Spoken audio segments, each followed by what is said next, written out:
अध्यात्म विज्ञान कोई धर्म या संप्रदाय नहीं है, ये स्पिरिचुअल साइंस है जो कुदरत के कानून पर आधारित है। ये विज्ञान पूरे ब्रह्मांड के सभी रहस्यों को उजागर करता है और जीवन के सभी पहलुओं को समझने के लिए एक नई दृष्टि देता है। इसी को आर्ट ऑफ विजन कहते हैं, दुनिया को देखने की एक नई दृष्टि, जो अध्यात्म विज्ञानी परम पूज्य स्वामी श्री कमलेशानंद जी के निर्देशन में सनातन सत्य का अनुसंधान कर हमारे जीवन को प्रकाशित करे। जय सच्चिदानंद। हम आज सुबह से पहले ही दिन पर पहला सेशन आध्यात्म विज्ञान के ऊपर जिस प्रकार से थोड़ी भी डीप बात कहो, ऊंडी बात कहो,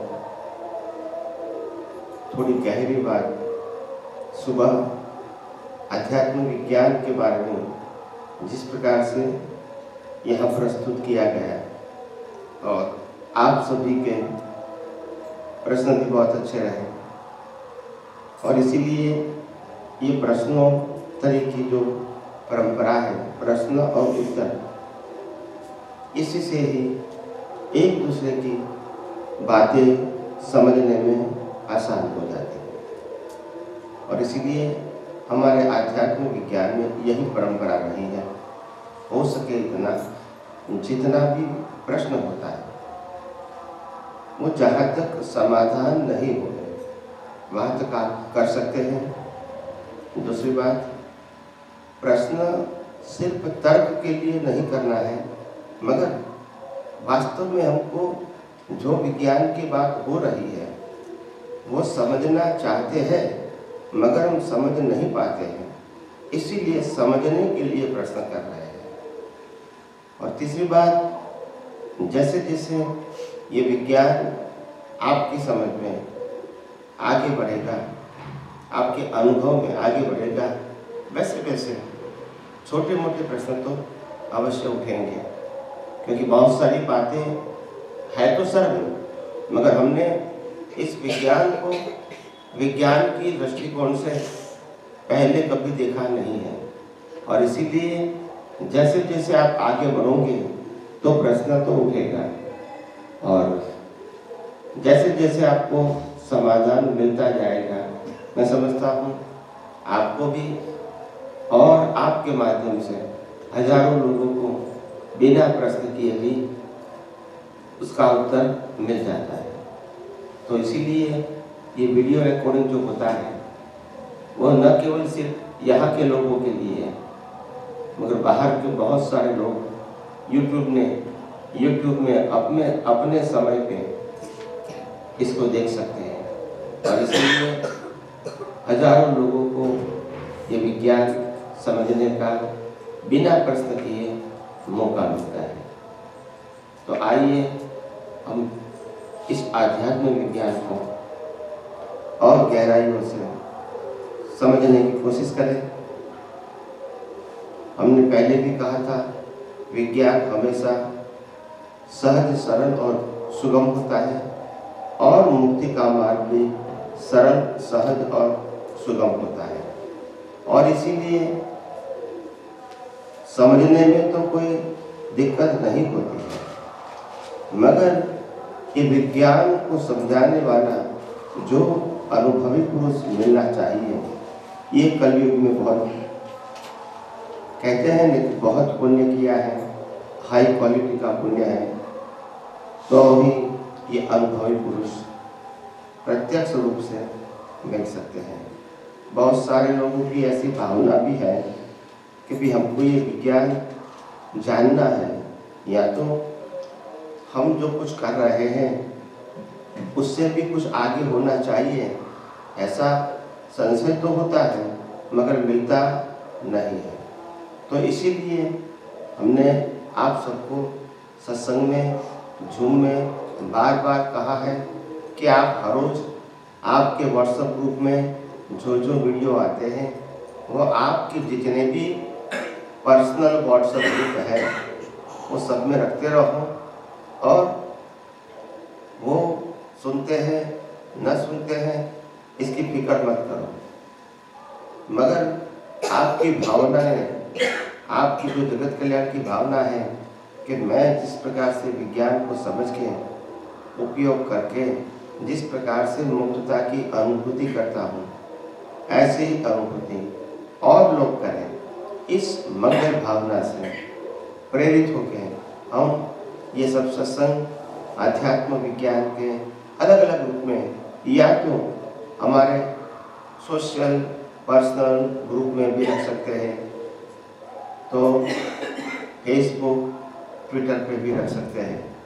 तो मेरा कहने का मतलब जितने भी मीडिया है, मीडिया में आप रखते रहोगे, सुनने वाले सुनेंगे, नहीं सुनने वाले नहीं सुनेंगे, हमको इसको देखने की ज़रूरत नहीं है।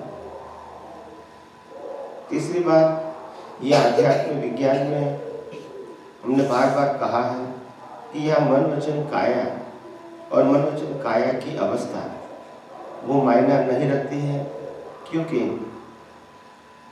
मन वचन काया उनकी अवस्था ये कुदरती रचना है।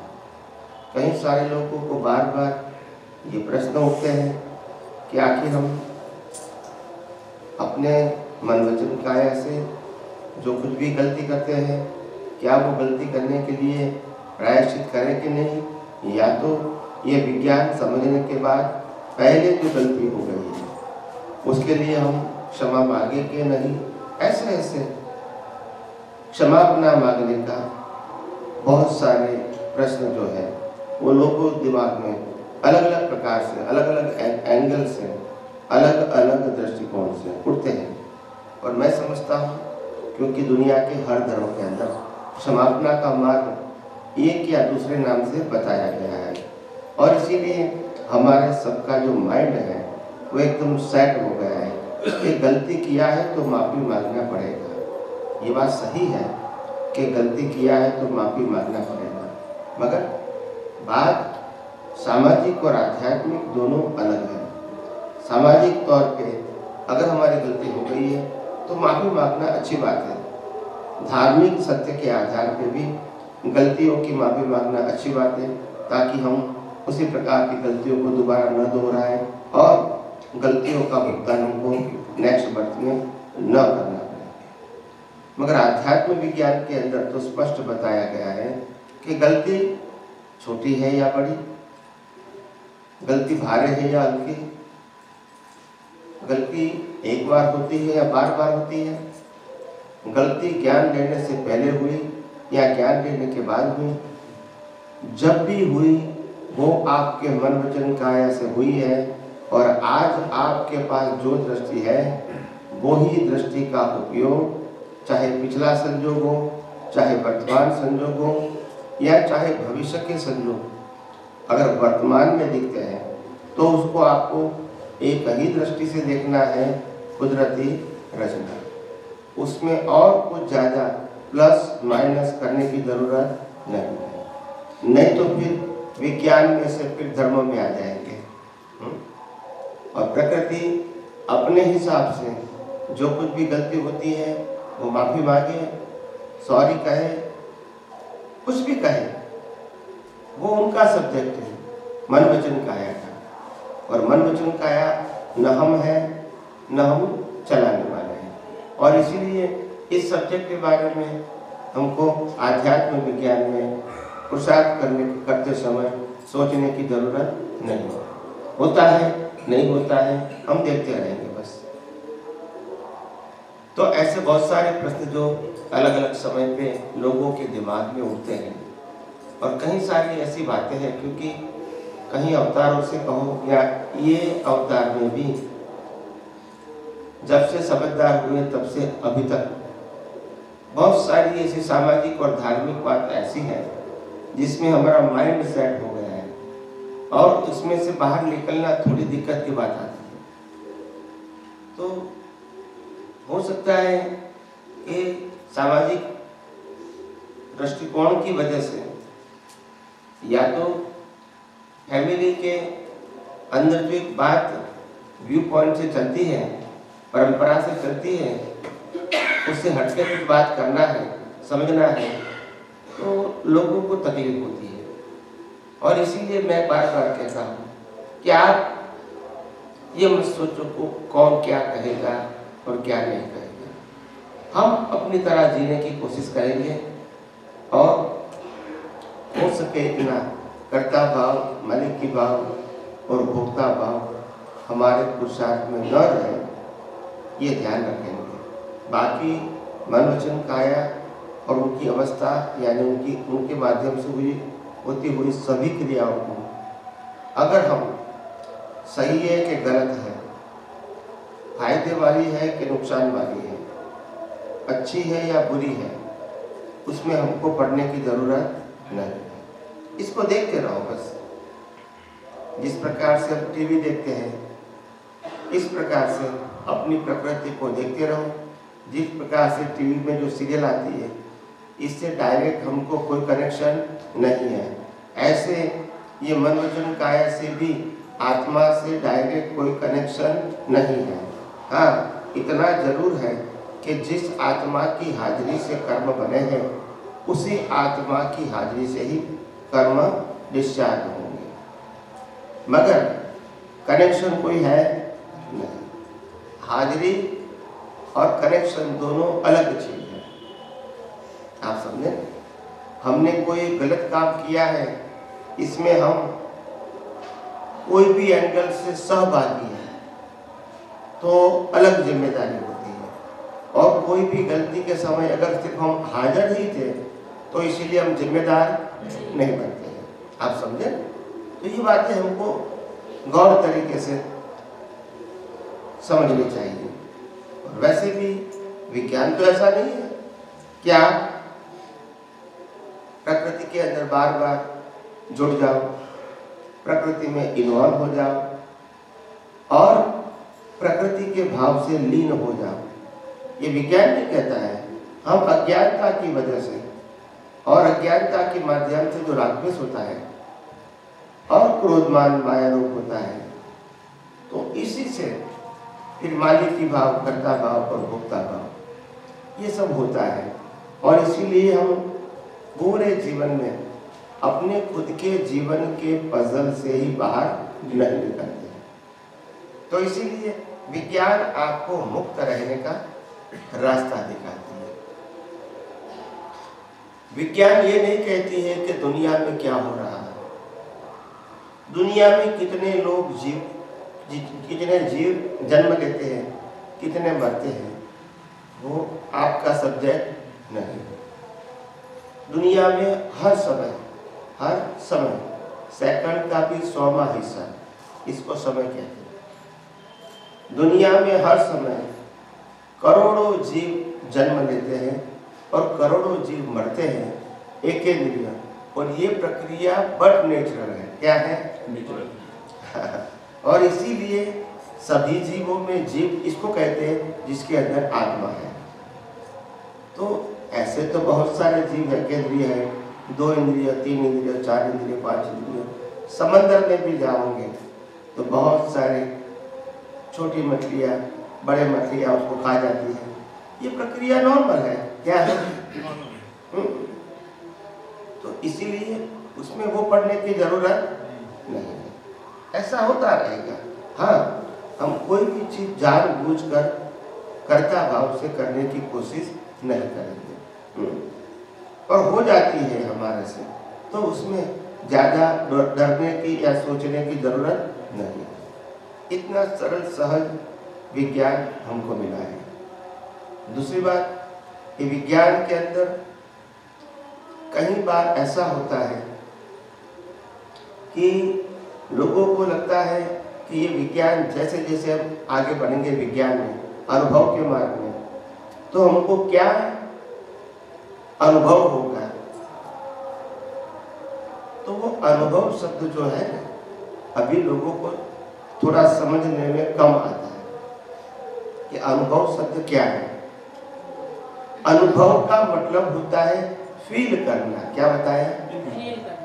अनुभव का मतलब जानना। हम बहुत सारी चीज जानते हैं अनुभव नहीं करते। अनुभव क्या चीज होता है?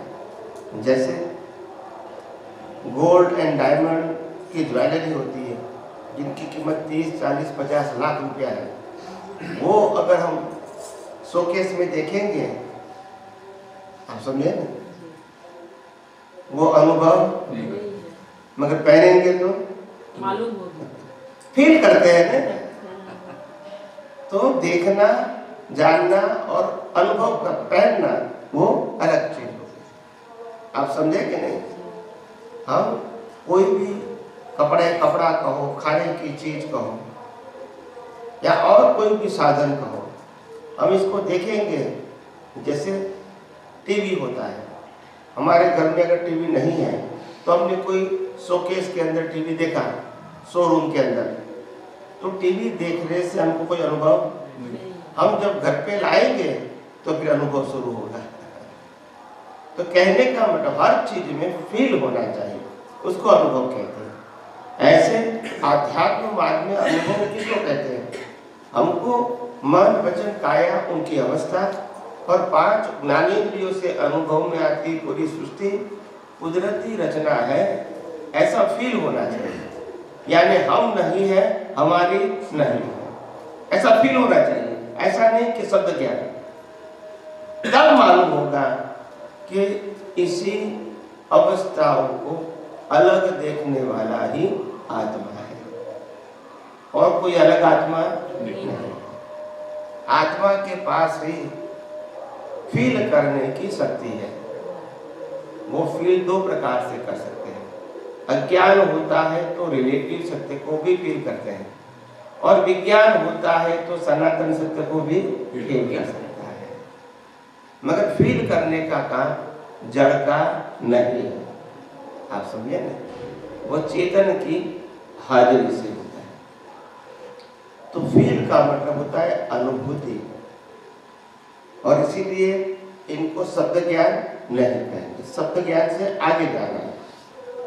शब्द ज्ञान शुरू में समझने के लिए जरूरी है, आवश्यक है, मगर बाद में इसका उपयोग करने का मतलब कि कुछ अनुभव करें।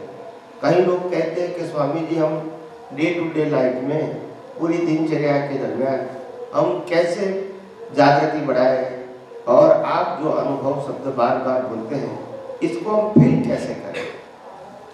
तो मैं कहता हूँ जैसे पानी का ग्लास पीते हैं, तो पानी, ग्लास और पीने वाला तीनों कुदरती रचना दिखना चाहिए। तो फिर मैं न पानी हूँ, न ग्लास हूँ, न पीने वाला हूँ, मैं उससे मुक्त हूँ, बस ये अनुभूति हो गई। हर छोटी छोटी चीजों में एग्जाम्पल दिया आपको। जब खाना खा रहे हैं तो खाने की चीज और खाना खाने वाला, ये दोनों कुदरती रचना दिखना चाहिए। तो उससे मुक्त ऐसा में सुधार, तो ये अनुभूति। अगर वो कुदरती रचना नहीं दिखता है तो समझ लेना आप उसी अवस्था में जुड़ गए हैं। तो ये देखना वो इम्पोर्टेंट बात है।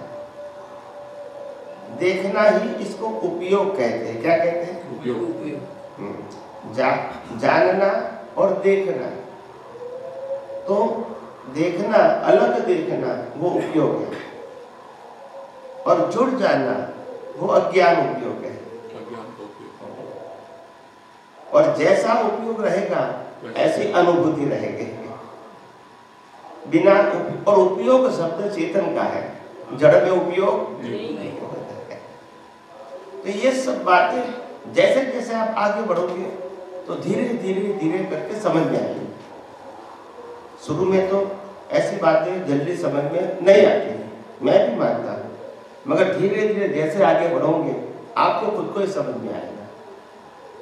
और बहुत सारे ये विज्ञान को जब बार बार सुनते हैं और उपयोग भी करते रहोगे तो छोटे मोटे प्रश्न तो आपके जीवन में रहेंगे ही नहीं।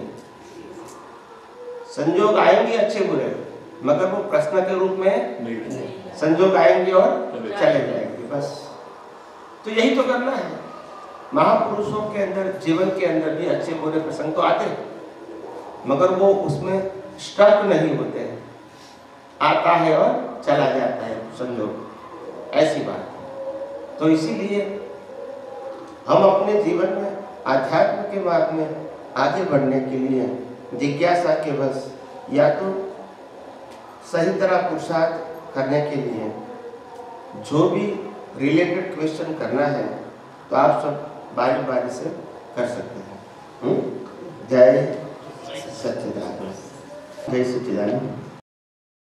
कुछ में तो हाजिर रहता है, कुछ में जैसे कि मान लिया जाए खाना मेरे को अच्छा लगा है, या जैसे जो कि आध्यात्मिक दृष्टि से उसको जुदा रहना बोला जाता है, तो हमको वो अच्छा लग रहा है, चाहे जितना भी है, चाहे मेरे को टीवी देखना अच्छा लग रहा है या घूमना अच्छा लग रहा है, तो यहाँ पर कुदरती रचना कैसे देखना चाहिए? बुरा लगता है? कोई चीज बुरी लगती है? हाँ, बुरी भी लगती है, कुछ चीज बुरी भी लगती है। तो आपको ये सिंपल समझना चाहिए, अच्छा लगना, बुरा लगना वो प्रकृति का स्वभाव हो सकता है, आत्मा का स्वभाव। हाँ, ये तो शब्द रूप में समझ में आता तो है। इसी को तो अनुभव करना है ना, पहले समझ में आएगा, बाद में तो उपयोग करोगे ना कि ये मेरे को अच्छा लगता है, ये मेरे को अच्छा नहीं लगता है, क्या ये प्रकृति का स्वभाव है क्या आत्मा का? बुरा नहीं तो प्रकृति का है, तो फिर वो कुदरत जितना नहीं है। इसको दोनों को, ये प्रकृति का स्वभाव है या आत्मा का स्वभाव है?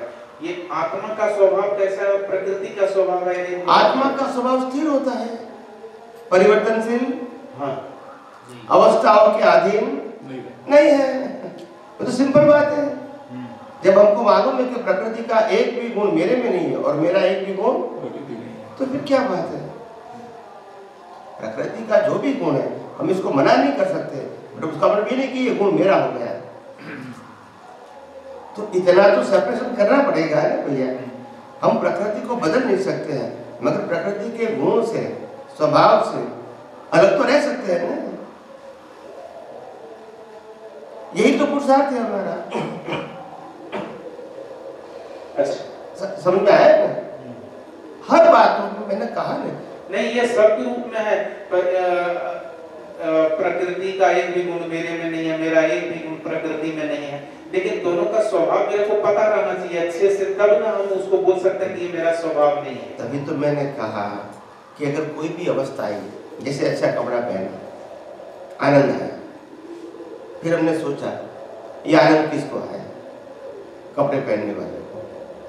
कपड़ा किसने पहना? शरीर ने। तो आनंद भी किसको आया? शरीर को। और मैं क्या हूँ? मन में चमकाया से मुक्त ऐसा सोचा, बस खत्म हो गई। शरीर को आनंद आता होगा स्वामी जी। शरीर जब कपड़ा पहनेंगे तो शरीर के साथ बिलीफ जुड़ी हुई है, डिस्चार्ज बिलीफ, इसको आनंद। हमारे लिए शरीर का मतलब फिजिकल शरीर भी डिस्चार्ज है और मन बुद्धि चित्त अहंकार भी डिस्चार्ज है, जो बिलीफ लेकर आया है, तो दोनों डिस्चार्ज है। समझ में आया? हाँ। अच्छा, एक रिलेटिव सत्य को थोड़ा सा विस्तृत रूप से बता सकते हैं क्या? जैसे रिलेटिव सत्य कहता है कि ये रिलेटिव सत्य है। रिलेटिव सत्य का मतलब है जो परिवर्तनशील है,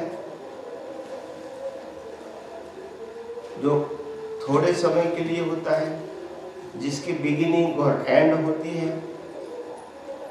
आप समझे ना?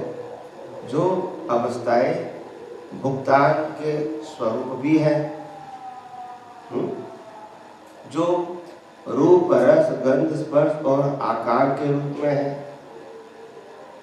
जो साता असाता वेदनीय के रूप में है,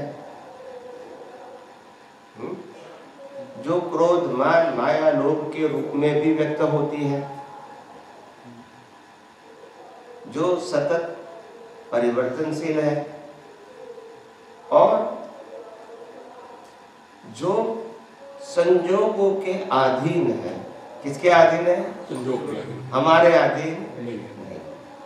तो ये सब प्रकृति है, रिलेटिव है। अच्छा, तो ये दादाजी का जो पहली आज्ञा है, रिलेटिव व्यू पॉइंट से मैं विपिन हूँ और रियल व्यू पॉइंट से मैं शुद्धात्मा। तो ये मैं तो दोनों में कॉमन आ रहा है स्वामी जी। तो रिलेटिव व्यू पॉइंट से मैं विपिन हूँ, मतलब ये विनाशी सत्य समझा जाए, लेकिन मैं तो हूँ ना स्वामी जी वहां पर भी। ऐसा माना जाएगा दोनों में तो मैं हूँ, दोनों में मैं हूँ, व्यवहार से तो रहेगा ना। जब शरीर के साथ जुड़े हुए हैं तो शरीर भी तो रहेगा ना। जहाँ तक श्वास चलता है तो रिलेटिव व्यू पॉइंट से आप कैसे छूट सकते हैं? रिलेटिव रियल नहीं बन सकता है, मगर रिलेटिव रूप में तो रहेगा ना कि नहीं रहेगा? रहेगा। तो फिर रहेगा तो फिर मानना पड़ेगा कि रिलेटिव भी सत्य है। क्या है? असत्य नहीं है। और रियल भी सत्य है, मगर रियल परमानेंट सत्य है और रिलेटिव अवस्था के अधीन सत्य है, और वो परिवर्तन होता रहता है। रियल में परिवर्तन नहीं होता है। तो उन्होंने 5 आज्ञा तो बताई, रिलेटिव, रियल, व्यवस्थित, संभाव्य निकाल और शुद्धात्मा के खाता वही में रकम जमा करना, ये बताया। अच्छी बात है, मगर विज्ञान न समझने के लिए ऑप्शन दिया आपको। आपके समझ में आया?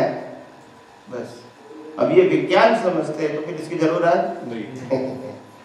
आपको जब आगे का दिया तो पिछले की जरूरत नहीं है। जहाँ तक विज्ञान नहीं मिला था वहां तक तो वो सिस्टम जरूरी थी हमको, सब कुछ जरूरी था। नहीं, आपके फिर शब्द में आता है स्वामी जी, ये रिलेटिव है। अब रिलेटिव का थोड़ा विस्तृत जानकारी चाहिए था। उस समय दादाजी ने रिलेटिव में इतना विस्तृत बात नहीं कही। इवन तो व्यवस्थित शक्ति पर भी इतनी विस्तृत बात नहीं की। आप समझे ना? और नहीं किया उसका वजह है लोगों की जिज्ञासा नहीं थी। क्या नहीं थी? जिज्ञासा थी। लोगों का प्रश्न था हमको क्या करना है। लोगों का प्रश्न ये नहीं था कि इसमें साइंस क्या है, वो प्रश्न नहीं था।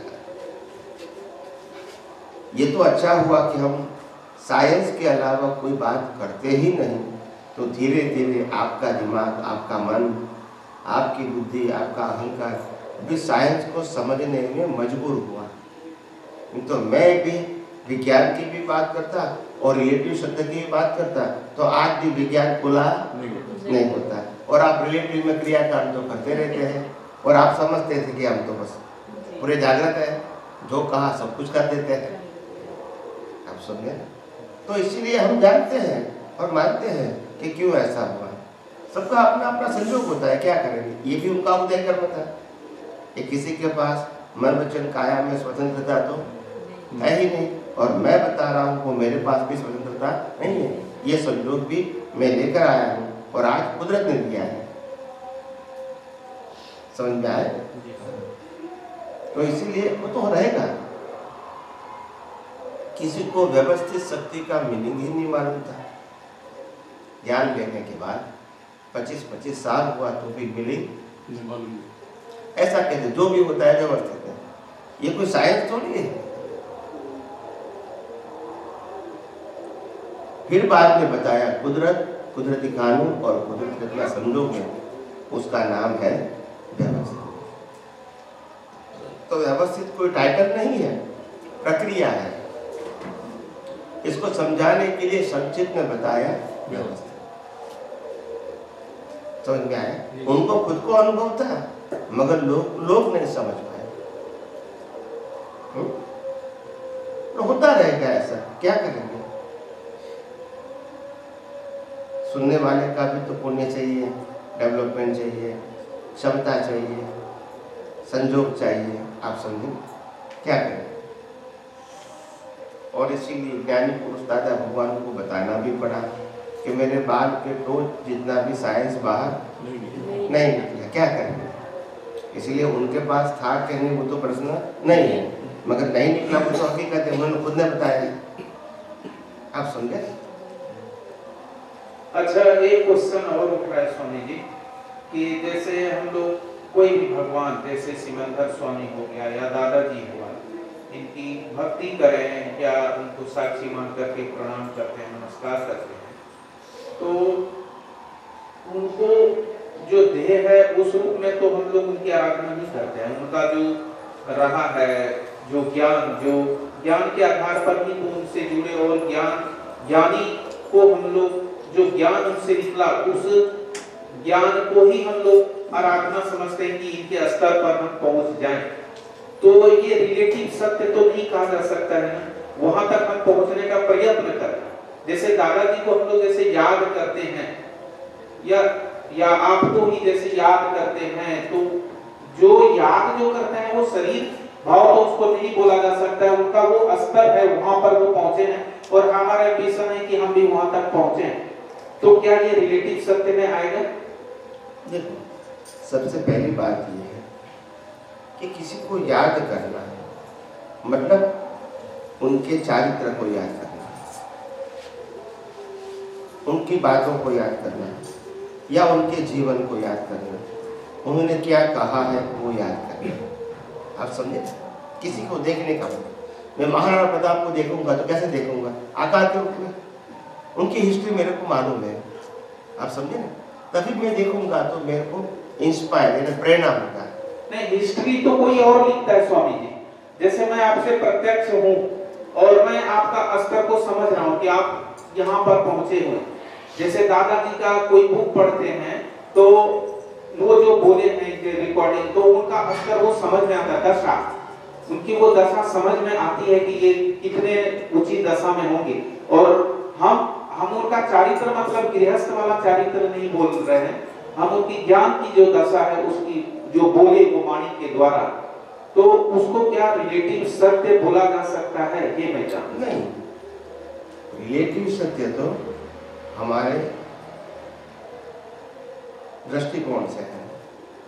जैसे अगर मैं महावीर की बातों को भी अगर क्रिया में ले जाऊंगा तो रिलेटिव सत्य है। आप समझे कि नहीं? हम उनकी बातों को कौन से एंगल से समझते हैं अपने ज्ञान दर्शन से, उसके मुताबिक आपको प्रगति में सहायक बनेगा। अगर हम उनकी बातों को सिर्फ क्रिया तक ही जोड़ेंगे तो हमको रिलेटिव सत्य का बेनिफिट होगा। हम अगर ये समझना चाहते हैं कि उन्होंने जो विज्ञान कहा है वो समझने की कोशिश करें, उन्होंने जो विज्ञान की अनुभूति किया है वो हम समझना चाहते हैं, अनुभव करना चाहते हैं, उस एंगल से उनको देखेंगे तो उसी प्रकार से बेनिफिट होगा। तो आप इनका उपयोग कैसे करते हैं, क्यों करते हैं, किस मकसद से करते हैं, ये बहुत जरूरी है। अगर मेरे को कोई शारीरिक तकलीफ आ गई, सांसारिक तकलीफ आ गई, आर्थिक तकलीफ आ गई और फिर मैं दादाजी को याद करता हूँ, तो याद करना कोई गलत बात तो नहीं है। नहीं, अच्छी बात है, हम ऐसे महापुरुष को याद करते हैं, मगर फिर वो एंगल रहा रिलेटिव सत्य का, ये मैं कहता हूँ। हाँ। फिर आप कहोगे आत्मा के लिए बेनिफिट होगा, तो कैसे होगा? आत्मा उन्नति के लिए होगा? नहीं होगा। नहीं, जैसे आपका मैं कितने दिन से तो सुन ही रहा हूँ सत्संग, मेरे को कहा जाए तो अभी 2 महीना पहले, आपको वो नहीं पता होगा लेकिन आपका एक ही सेंटेंस मेरे को बहुत सारा चीज को एक ही लाइन आप बोले थे कि जितना भी चीज हमको दिखाई दे रहा है जड़ तत्व है, जिसको हम सुख मान रहे हैं कि इसमें सुख है, तो उसमें सुख देने का स्वभाव नहीं है। उसमें स्वभाव का बताए थे बोल वगैरह सबके बारे, वो इतना मतलब इतने दिन से सुनने के बाद मात्र वही एक पॉइंट मेरे को क्लिक हुआ और उससे ही मेरे को ना कहीं सुख मेरे को अब दिखता ही नहीं, झलकता ही नहीं है कि इसमें सुख होगा, क्योंकि वहां पर एकदम 100% मान गया हूं कि उसमें सुख तो है ही, उसका स्वभाव भी नहीं है। तो पर इतने मतलब 3-4 साल से सुनने के बाद बस ये एक लाइन मेरे को क्लिक हुआ, ये जो कि मेरे को कहीं पर सुख नहीं नजर आता है, कहीं पर। तो अब पता नहीं क्या है। और जैसे आपकी वाणी सुनते हैं या जो भी ज्ञानी पुरुष हैं, जैसे दादाजी का भी जो मैं सोचता हूँ कि ये व्यवस्थित शक्ति की हालांकि समझ में तो नहीं आया, लेकिन जो फॉर्मूला जो आप देते हैं ज्ञानी पुरुष लोग, तो उनका ये समझ में आता है कि इन लोगों का जो हाई स्टेज है वो हाई स्टेज अभी तो हम सिमंदर स्वामी को देखते नहीं होता, बस एक कल्पना कर सकते हैं आप इसी स्टेज में हैं तो वो किसी स्टेज में होंगे, एक कल्पना ही है। लेकिन हम आपका जो ज्ञान का जो स्तर है वो ज्ञान को अनुभव तो आप 100% नहीं बोल सकते होंगे, लेकिन जितना आप बोलते हैं उससे समझ में आता है कि आपका स्तर कहाँ पर है। तो हम अभी तो आपको ही वहां पर हम चाह रहे हैं वहां तक जाने, उसके बाद उसके अगले स्टेज हम जो भी मिलेंगे ज्ञानी पुरुष उनके स्टेज तक जाना चाहिए। तो जो आराधना करते हैं हम स्टेज की बात कर रहे हैं, हम ये नहीं बोलना चाह रहे हैं कि आप कैसे खाना खा रहे हैं, कैसे आप चल रहे हैं, हम उसका वर्णन नहीं कर रहे। अब ज्ञान का जो बातें हैं, जो स्टेज में आप पहुंचे हैं, तो अभी तो हमको यही देखना है कि आप सामने में हैं तो आप इस स्टेज में पहुंचे, हमको उस स्टेज में ही जाना चाहिए। सिमंदर स्वामी को जैसे करते हैं तो वो तो आप लोगों ने जैसे बताया है कि उनका मतलब आपका स्तर से ही हम उनका थोड़ा बहुत कल्पना कर सकते हैं कि वो किस स्टेज में होंगे। तो हम तो वो आराधना करते हैं, हम शरीर के तो आराधना नहीं करते हैं ना स्वामी जी। शरीर की आराधना वैसे भी विज्ञान में होती ही नहीं है। अगर किसी को याद करना वो शरीर का माध्यम नहीं होता है, मगर इसके माध्यम से हम उसकी अनुभूति को, उनकी दशा को ही देखने का प्रयत्न करते हैं, वो सही रास्ता है। हाँ, वो वही मैं जानना चाह रहा हूँ, वो सही रास्ता है ना? हाँ, तो दशा को जानना वो सही रास्ता है, मगर उनकी अवस्थाओं को जानना वो सही रास्ता मुक्ति का नहीं है, मगर सोशल लाइफ में वो हेल्प करता है। समझ में आया? जी जी। सबसे बड़ी बात यह है, अनुभव करने के लिए सहज रहो। क्या रहो? सहज। कोई आर्टिफिशियल एटीट्यूड करने की जरूरत नहीं, नॉर्मल रहो। ये दिखावा करके हम क्या पाना चाहते हैं, हम जो है वो बताएंगे। तकलीफ क्या है? जो भी वर्तमान स्थिति हमारी है और कोई पूछेंगे तो बताएंगे। बड़ी छोटी वो सब्जेक्ट तो नापने का है, यह नापने की बात नहीं है। हम ये कहना चाहते हैं आज वर्तमान में जो आपकी अनुभूति है, तो कोई प्रश्न करेंगे तो जो है वो बता देना। उनको क्या लगेगा ये सोचने की जरूरत नहीं है। आप समझे ना? तो हर व्यक्ति को क्या होता है, प्रकृति के बारे में, अनुभूति के बारे में बहुत सारी बातें बढ़ा चढ़ा के बताते हैं और आप लोग फिर उसकी कल्पना में रहते हैं। आप समझे? तो कई लोग मैंने ऐसे भी सुने हैं, मैं किसी का नाम नहीं लूंगा व्यक्ति के रूप में, कि उनको तो आत्मा का अनुभव हो गया है और वो भी निरंतर आत्मा में रहते हैं और हम भी थोड़ा थोड़ा रहते हैं। तो देखो, अच्छी बातें करना या तो अच्छे सेंटेंस का उपयोग करना एक अलग बात है और वास्तविकता को समझना वो अलग बात है। तो जब कुदरत का कानून ही नहीं है कि इस कलयुग के अंदर कोई व्यक्ति को लास्ट बर्थ के कोई व्यक्ति को आत्मा का अनुभव नहीं होता है और सतयुग में भी आत्मा का अनुभव सिर्फ लास्ट बर्थ में होता है, फिर कोई कल्पना करेंगे, वही कल्पना को हम भी मानेंगे। आप समझे ना? तो ये ठीक नहीं है। फिर भी अगर थोड़े समय के लिए भी आपको आनंद होता है तो कोई बात नहीं, मगर ये प्रगति की निशानी नहीं है। आप समझे? तो हर बात को समझना पड़ेगा। प्रश्न ये नहीं है कि आप सही रास्ते पर नहीं है, मगर जो रास्ते पर चल रहे हैं उस समय जो आपका अनुभव है वो बताना चाहिए। अगर मैं अहमदाबाद से बम्बई जाता हूँ और बम्बई के अंदर से भी नडियाद पहुंचा हूँ तो मैं नडियाद का अनुभव बता रहा हूँ, वे टू बम्बई। फिर बड़ौदा जाऊँगा तो बड़ौदा का अनुभव बता रहा हूँ, वे टू बम्बे। फिर सूरत जाऊँगा तो सूरत का अनुभव बता रहा हूँ, वे टू बम्बे। मगर वो बम्बे का अनुभव रास्ते पर हूँ, मगर अभी इस समय मैं सूरत में हूँ तो मेरे को जो अनुभव हो रहा है वो सूरत का हो रहा है, जाना है बम्बई। आप समझे? तो मैं सूरत में रहकर बम्बई का अनुभव कर रहा हूँ इतना थोड़ा बहुत, तो ये तो गलत बात है। ये प्रश्न है, मगर जवाब देने वाले को मालूम नहीं है और ऐसे फिर कॉपी करते रहते हैं। उनके गुरु भी ऐसे बोलते हैं तो शिष्य भी ऐसे बोलेंगे। तो वास्तविकता को बताओ, जब भी बताओ तो काल्पनिक मत बताओ। क्या बताया? जो भी है, जो भी बताना है जब कोई संयोग आता है तब जैसा भी है वैसा बता दो, काल्पनिक नहीं। और दूसरी बात यह है कि हम अपने मन वचन का है कि क्यों बड़ा बताना चाहते हैं। ये तो 30, 40, 50 साल 17 साल की बात है, इसको तो फिर जला दिया जाएगा। वो बड़ा है या छोटा है, वो हमारे साथ रहने वाला, तो क्यों इसके लिए हम कोई भी प्रकार का कपट करें, झूठ बोले या इसको बड़ा बनाने की कोशिश करें। क्यों? दुनिया को जो मानना है वो माने।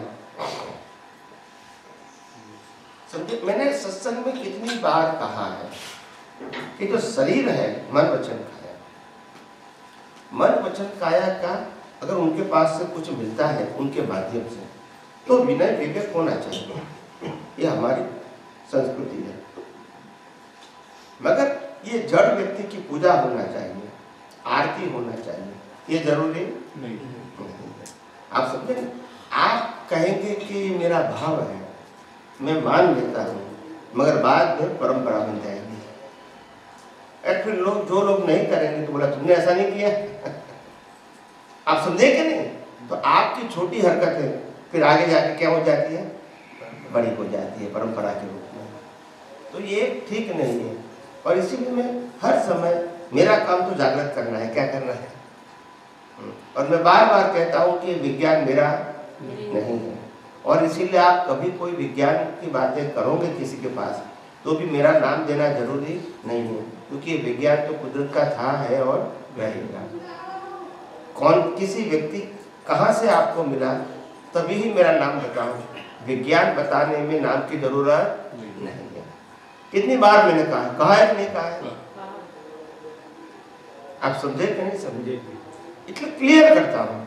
और दूसरी बात यह कि हम तो विज्ञान में सबको कहते हैं, हर व्यक्ति को अगर विज्ञान समझ में आता है, अनुभव में भी आता है थोड़ा थोड़ा, तो दूसरों को बताने का अधिकार है। इसमें मेरे परमिशन की जरूरत खुलेआम कहता हूँ। इसीलिए तो प्रूव होता है कि मैं मालिक नहीं। अगर मालिक होता मैं कहा कि मेरी परमिशन के बिना बोल, यही कहूंगा ना। तो जो प्रकृति में मेरी सरलता है वो आपको दिखेगी। आप समझे? क्यों ऐसा कहेंगे हम? हमने पहले भी कहा कि यहाँ कोई रूल्स एंड रेगुलेशन नहीं है तो नहीं होगा। इसके लिए जरूरी है, आप समझे। व्यवहार की बातों के लिए कोई नियम बनाना है तो एक अलग बात है, जरूरी यहाँ के शांति से बैठ जाओ, कोई आवाज नहीं करे, कि मोबाइल चालू नहीं करे, वो व्यवहार के लिए होता है, उसमें आध्यात्म की बात नहीं है। आध्यात्म में कोई नीति नियम होते नहीं है।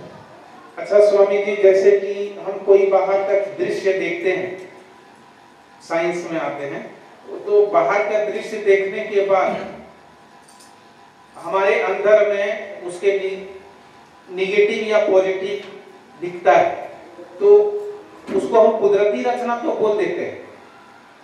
जैसे मेरे को किसी ने झापड़ मार दिया तो उसको हम कुदरती रचना बोलते हैं, लेकिन वो तो जैसे अंदर में जो होता है वो मतलब मेरे को कैसे जो भी निगेटिविटी जो आता है उसको कुदरती रचना बोलते हैं, लेकिन वो शांत खाली कुदरती रचना बोलने से नहीं होता है। तो उसको किस तरह से उसको डिसॉल्व किया जाए उसके बारे में थोड़ा सा बताएं। इसी का नाम है मोह। क्या है? मोह।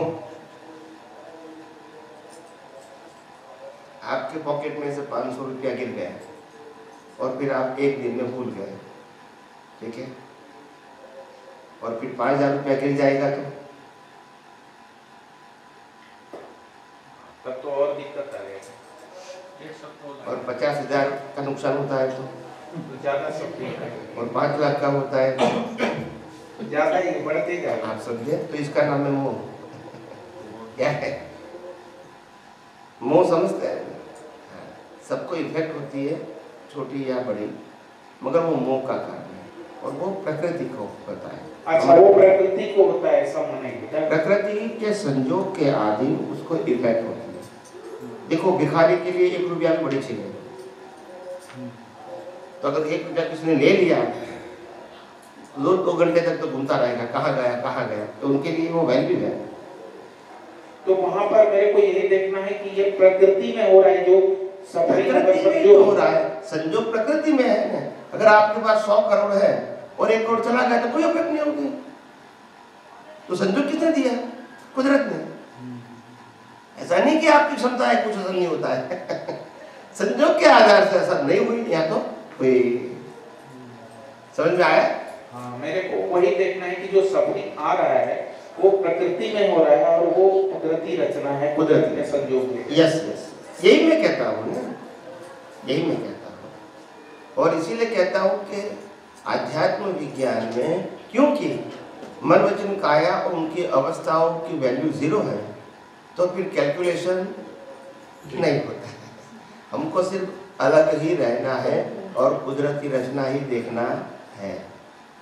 कितना कम नुकसान है, ज़्यादा नुकसान है, कितनी परेशानियां कम है, ज़्यादा है, कैसा वेदनीय कर्म है, छोटा है, बड़ा है, कितना बड़ा अपमान है, जो भी है, मान अपमान, ये सब कुछ हमको कुदरती रचना ही देखना है। उसमें कितनी भारी अवस्था थी, कितने लोगों के सामने कहा, ये सब कुछ बीच में लाने की जरूरत नहीं है। विज्ञान के अंदर, विज्ञान के अंदर व्यवहार में तो रहेगा, व्यवहार में रहेगा प्रकृति को, मगर हमको जाना है कि कुदरती रचना है। प्रकृति ये सब कैलकुलेशन करती है, वो भी कुदरती रचना दिखना चाहिए अपने को। तो अभी तो यहाँ पर जो सत्संग हो रहा है ये कुदरती रचना है। हाँ। आप जो ज्ञान समझा रहे हैं वो समझने वाला फिर प्रकृति का लाएगा स्वामी जी। अभी तो हाँ, अभी तो लाइव प्रतिष्ठित आत्मा कर रहा है, जिसको पुरुषार्थ करना है। माध्यम है डिस्चार्ज प्रकृति, क्या है? मगर ग्रहण करने वाला कौन है? चार्ज। जैसे कहा ज्ञान चंद्रलाल को मिला, वास्तव में किसको मिला? लाइव प्रतिष्ठित। तो चंद्रलाल तो कुदरती रचना है, तो उनको ज्ञान मिलने न मिलने से क्या फर्क, मगर वो निमित्त बने। क्या बने? निमित्त। मगर पुरुषार्थ किसको करना है? प्रतिष्ठात्मा को। तो आखिर ज्ञान तो उनके पास जाएगा तभी तो वो पुरुषार्थ करेगा ना, ये तो पुरुषार्थ नहीं कर सकता है। तो समझना पड़ेगा ना। जैसे आपने ये सत्संग सुना, तो सत्संग तो शरीर के माध्यम से, कान के माध्यम से आपने सुना और ये डिस्चार्ज है, करेक्ट। मगर जो ये ज्ञान को रिसीव करने वाला है वो डिस्चार्ज नहीं, वो ही समझता है, वो ही उसको डाइजेस्ट करता है, वो ही उपयोग करता है और वो ही अनुभव करता है। बस मैकेनिकल कैसे अनुभव करेगा?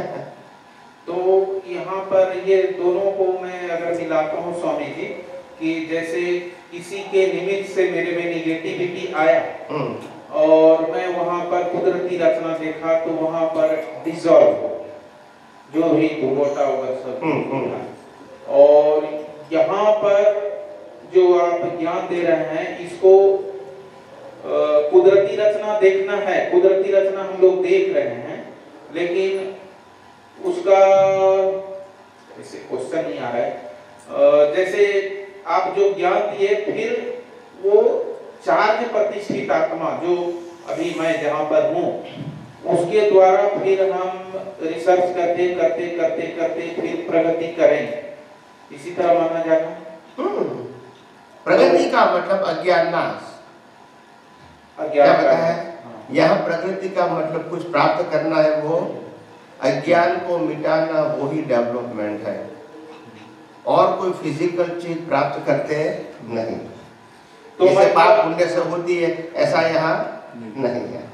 तो ये बाहर के संयोग में भी जो बाहर का संयोग है उससे हम ज्ञान अज्ञान ले सकते हैं। मतलब साइंस अगर देखें तो कोई भी चीज जितना भी संयोग है उसी संयोग के द्वारा ही हम अपना डेवलप कर सकते हैं, ऐसा माना जाएगा। हाँ, क्यों नहीं? उपयोग तो वही करना है ना। ज्ञान दर्शन वो हमारी दृष्टि है, मगर उपयोग कहाँ करना है? संयोगों में, तभी तो परिपक्व होगा। ये ज्ञान की गुफा में बैठ के थोड़ी करना है, प्रैक्टिकल संयोगों के अंदर ही तो उपयोग करना है।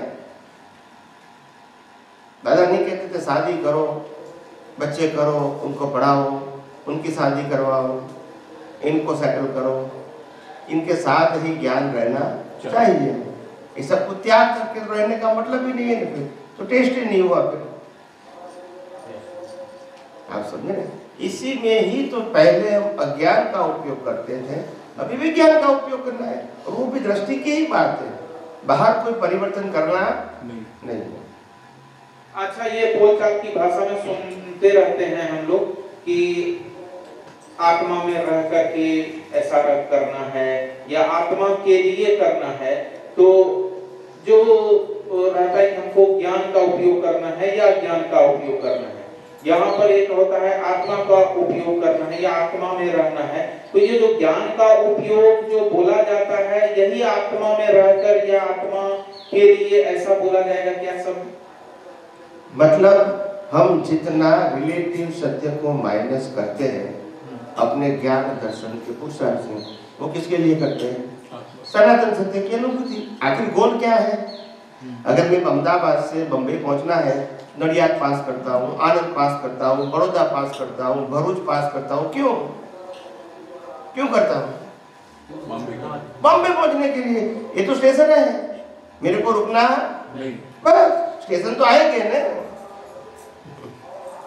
ऐसे हम आत्मा की अनुभूति करेंगे, करने का जो रास्ता है वो बीच में अज्ञान तो निकलेगा, क्योंकि हम ही लेकर आए उसको ज्ञान समझ के, तो वो तो निकलेगा, मगर इसको जीरो करना है अभी मेरे लिए जरूरी नहीं। बस पास करना है, आएगा मगर पास कर दो, आएगा, इसको पकड़ना नहीं, तभी आगे जाओगे ना। अगर पकड़ोगे तो बाहर जाओगे। समझ में आया? संजोग तो आएगा ना, सबको आएगा ना।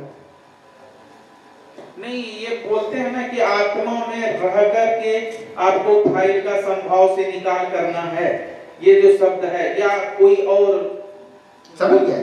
तो आत्मा में रह करके कि ज्ञान में रह करके ऐसा बोला जाएगा, एग्जैक्ट शब्द क्या होना चाहिए? देखो, ज्ञान और आत्मा निश्चय दृष्टि से एक ही है। हाँ, वही मैं। ज्ञान शब्द चेतन को ही लागू होता है, जड़ को ज्ञान शब्द लागू नहीं होता है।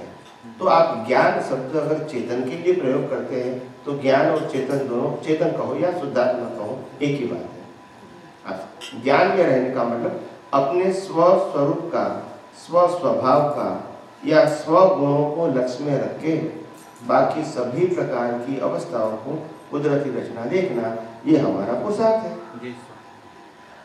अगर मैं कहूँगा कि मैं शुद्धात्मा हूँ, ऐसा भूल गया, तो फिर कुदरती रचना देखने का मतलब क्या है? पहले मैं कौन हूँ तो समझना पड़ेगा ना। तो पहले मैं अपनी जागृति में बैठ के बाकी सभी अवस्थाओं को कुदरती रचना देखूं, क्योंकि पहले मैं खुद को ही भूल गया था और कुदरती रचना में ही ओतप्रोत हो गया था। ये मेरा है, ये मैं करता हूँ, मैं मालिक हूँ, मैं भोगता हूँ, मैंने किया, आपने किया, उसी माया जाल में फंसे हुए थे पहले। उस समय में आत्मा होते हुए भी क्या कर गए थे? भूल गए थे। अभी आत्मा में लक्ष्य में रखकर बाकी सबको कुदरती रचना रखो, नो डिटेलिंग। कहा है ना, डिटेलिंग करना नहीं है।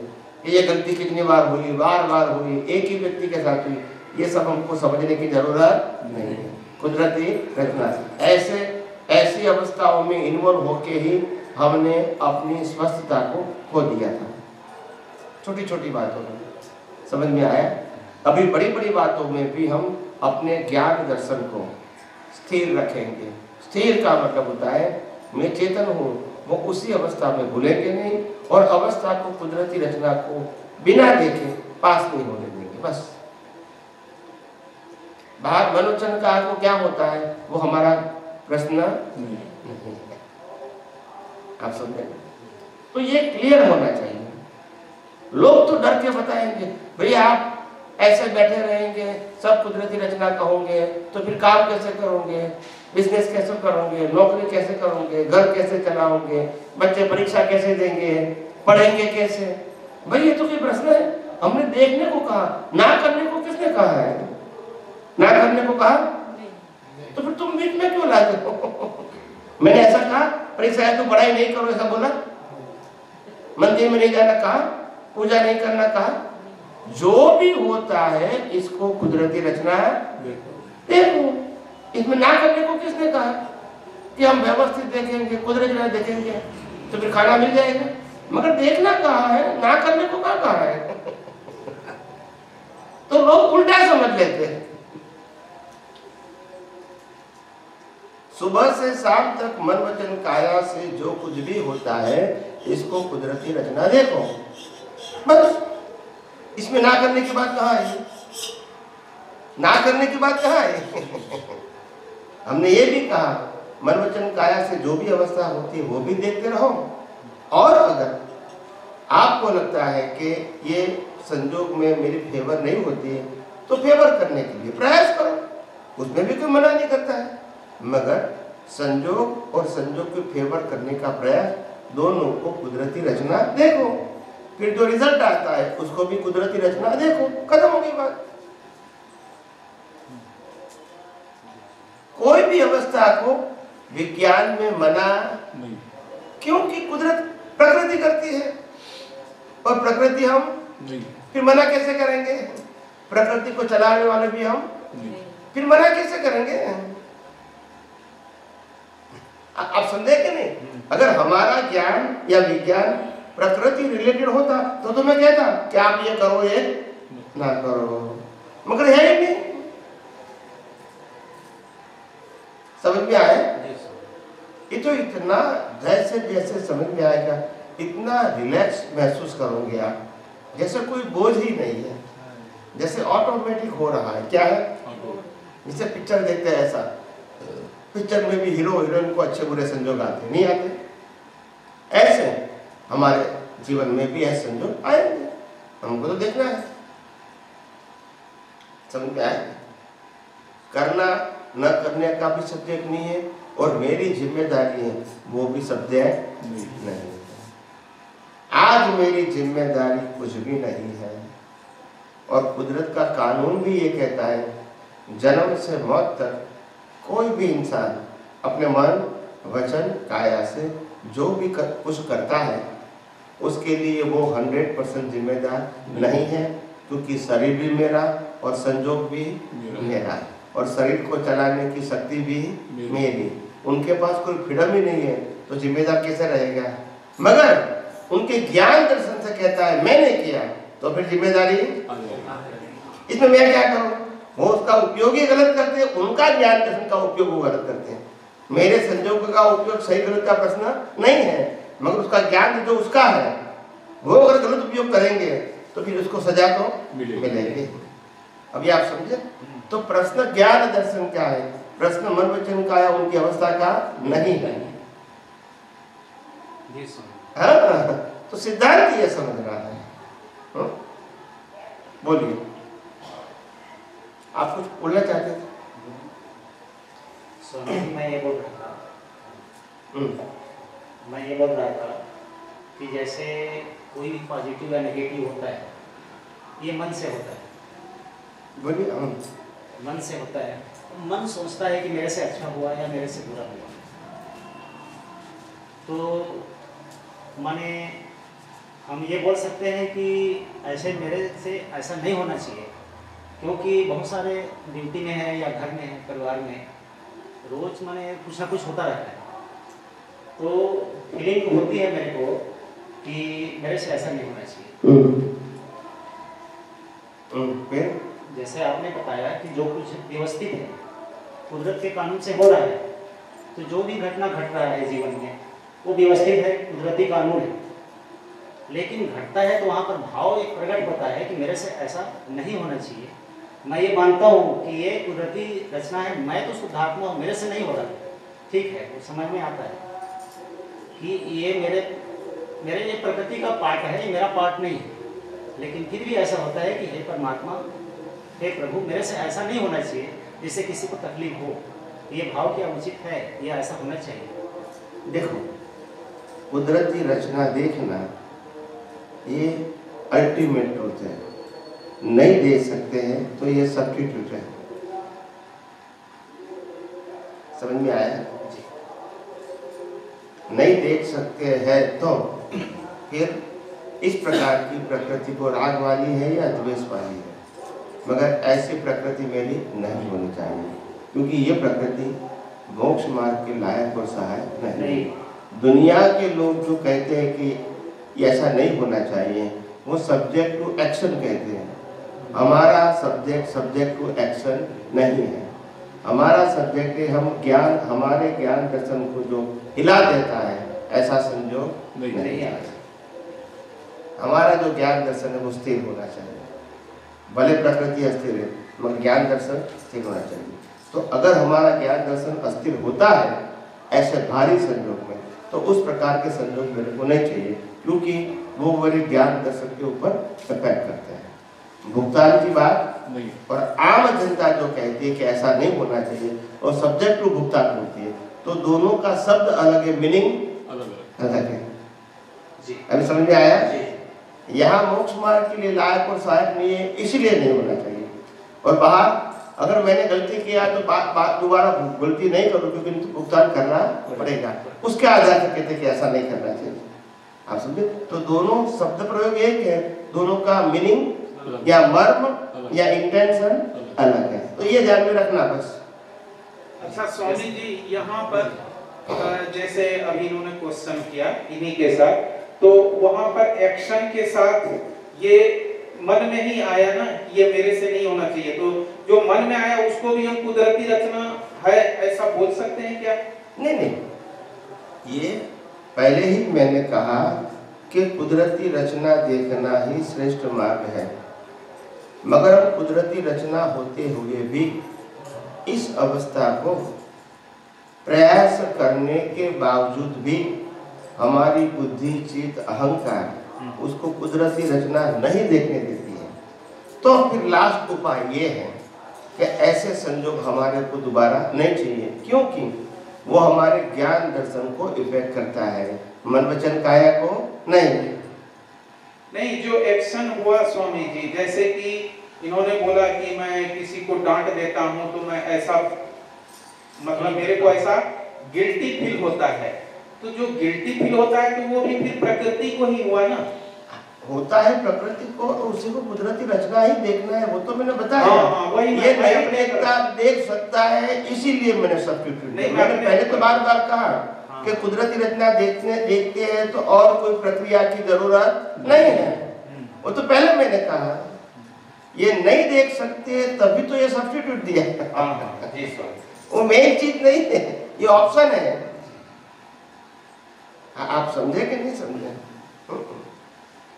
तो इसीलिए तो मैंने कहा कि विज्ञान में भी ऑप्शन इसीलिए रखना पड़ता है, ताकि अभी हम इस लेवल पे नहीं पहुंचे हैं जो हमको 100% सभी अवस्था में विज्ञान रहे, तो फिर मेरे को ऑप्शन तो देना पड़ेगा ना, मगर वो भी ऑप्शन सब्जेक्ट टू सनातन सत्य होगा, सब्जेक्ट टू रिलेटिव सत्य नहीं होना चाहिए। नहीं तो फिर लोग वही चालू कर देंगे। लोग नहीं कहते कि चलो भी स्वामी जी आपने विज्ञान दिया वो तो बराबर है, मगर विज्ञान में नहीं रहे और फिर गलती हो गए तो फिर प्रतिक्रमण करना चाहिए ना फिर रिलेटिव सत्य आएगा, तो उसमें हम नहीं ले जाना चाहते हैं आपको, फिर तो हमारी ट्रैक ही बदल जाएगी फिर कर्ता भाव भी आएगा तो मैंने गलती किया है, क्षमापना का भाव भी आएगा, मेरे को मांगना पड़ेगा, तो फिर सनातन सत्य नहीं रहेगा, ट्रैक ही बदल जाएगी आपके।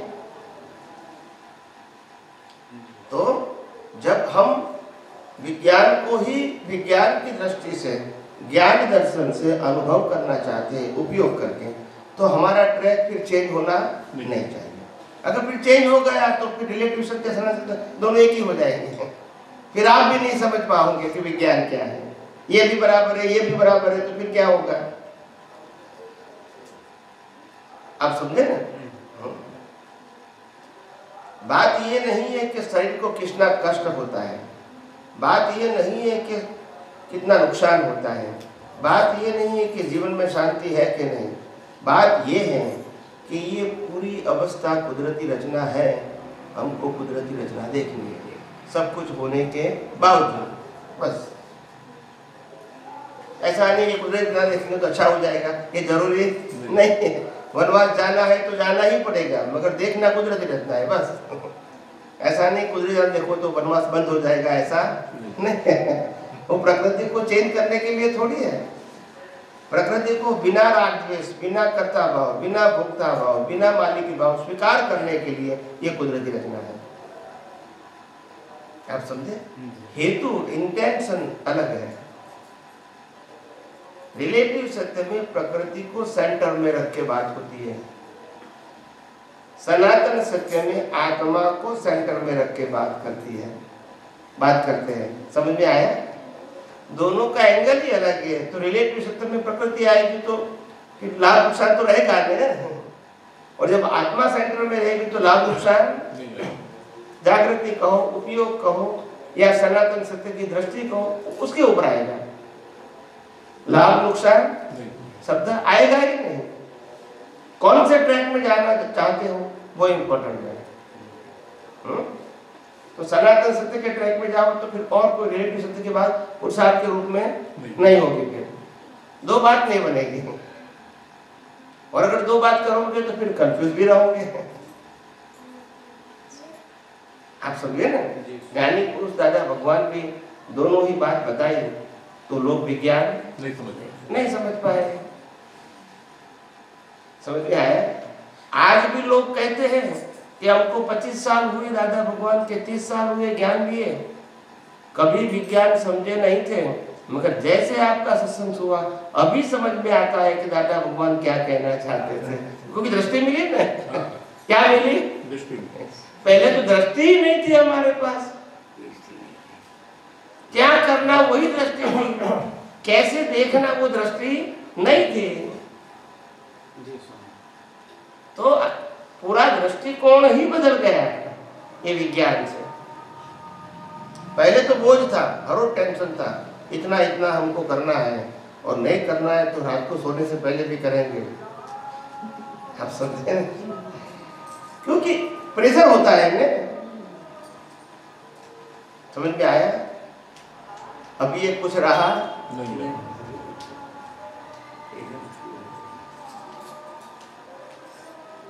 ये तो गजब का विज्ञान खुला हुआ है। क्या पूरा भार ही उतर गया स्वामी, इसमें पूरा जरा भी भार नहीं रहता है। मगर मैं नहीं, श्रीमद् राजचंद्र ने कहा है मुक्ति का मार्ग सरल सहज और सुगम है।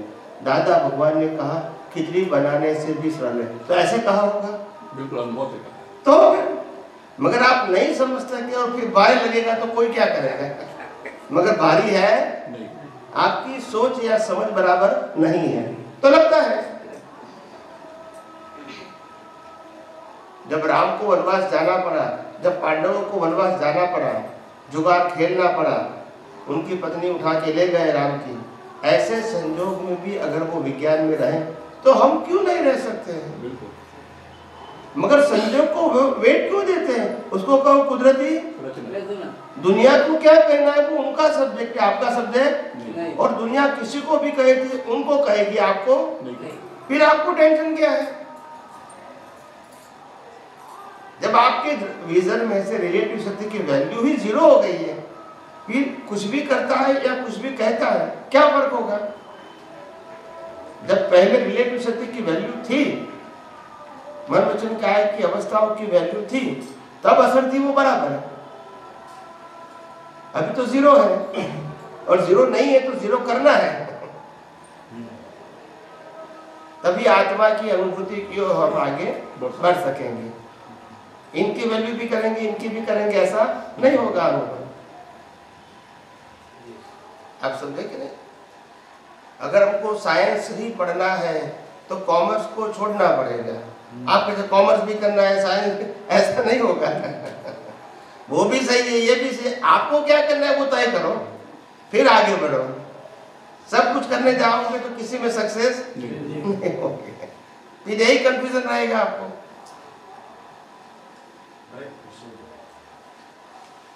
आप आगे आ जाइए, जगह है वहां।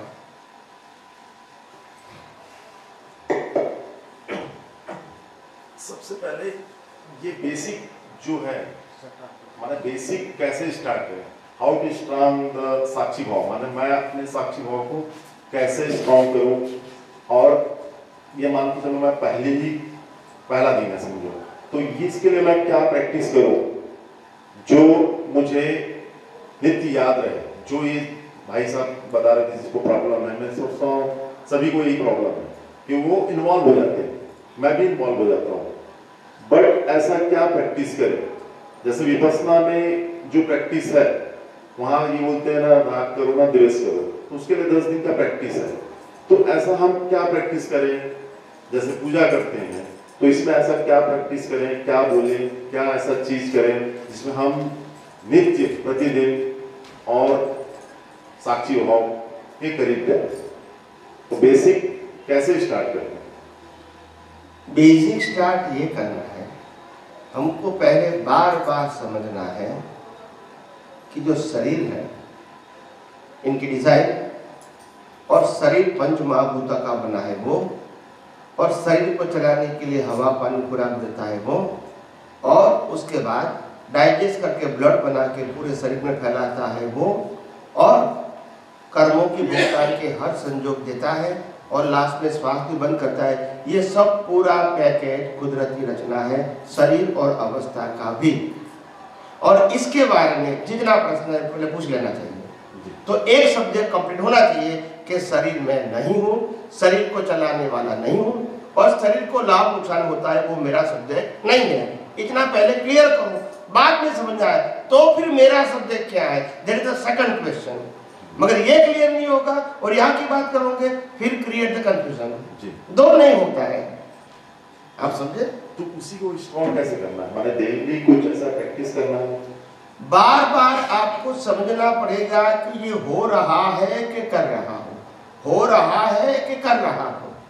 ये आपको अनुभव करना पड़ेगा, तभी आपको मालूम होगा कि वास्तव में मैं कर नहीं रहा हूँ, ये प्रकृति से हो रहा है, और वो भी बिना मेरी मर्जी। बेसिक चीज ये है कि अब हम जैसे जैसे बड़े होते हैं, बड़े होने के बाद एजुकेशन होता है, एजुकेशन होने के बाद हमारे मम्मी पापा ये सोचते हैं कि मेरा बेटा किस लाइन में जाएगा, तो वहां पर डिसाइड हो जाता है, जो किसी को बताया था कि भैया आपका लड़का ऐसा ऐसा होगा और वैसे ही होता है। तो मेरा मानना तो ये है कि एवरीथिंग इज फिक्स, मतलब आपको सिर्फ चलना है। तो वही साक्षी भाव से कैसे चलना है, इसके लिए कोई रात को कोई प्रैक्टिस है या सुबह उठते ही कोई प्रैक्टिस है कि मैं प्रैक्टिस करूं? प्रैक्टिस तो देखो, ज्ञान और दर्शन ये दोनों का उपयोग वही हमारी प्रैक्टिस है, और कोई प्रैक्टिस नहीं है।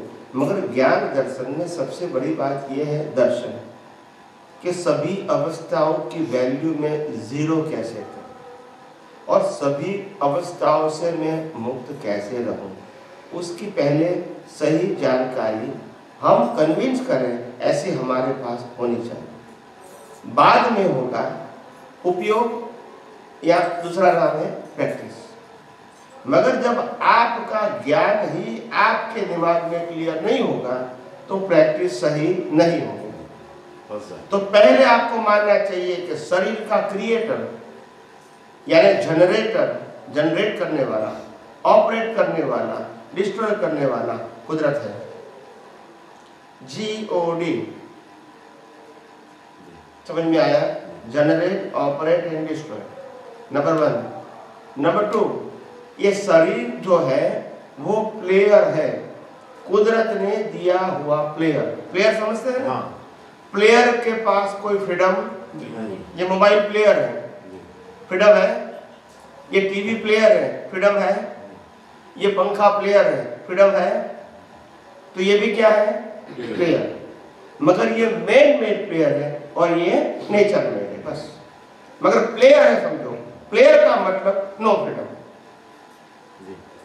नंबर 1। नंबर 2, ये प्लेयर प्रोग्राम के पिछले अवतार के प्रोग्राम के मुताबिक काम करता है। प्रोग्राम कब का?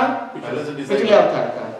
और संजोग कुदरत देते हैं, शरीर और संजोग दोनों कुदरत देते हैं, और प्रोग्राम आप समझे ना? जैसे मैंने पुण्य किया है पिछले अवतार में, तो पुण्य के मुताबिक भुगतान करने के संजोग और शरीर कुदरत देगा, और प्रोग्राम में लेकर आया हूं। अभी समझ में आया? तो ऐसे ऑटो मोड लाइफ चलती है, वो life control and governed by the law of nature. इसमें हमारे पास यानी प्लेयर के पास कोई फ्रीडम नहीं है, ये समझना पड़ेगा। और अगर ये नहीं समझ में आता है तो उनके रिलेटेड पहले क्वेश्चन करके समझ लो, ताकि फिर ऐसा नहीं कि हम कोई बातों को मैकेनिकल एक्सेप्ट करें।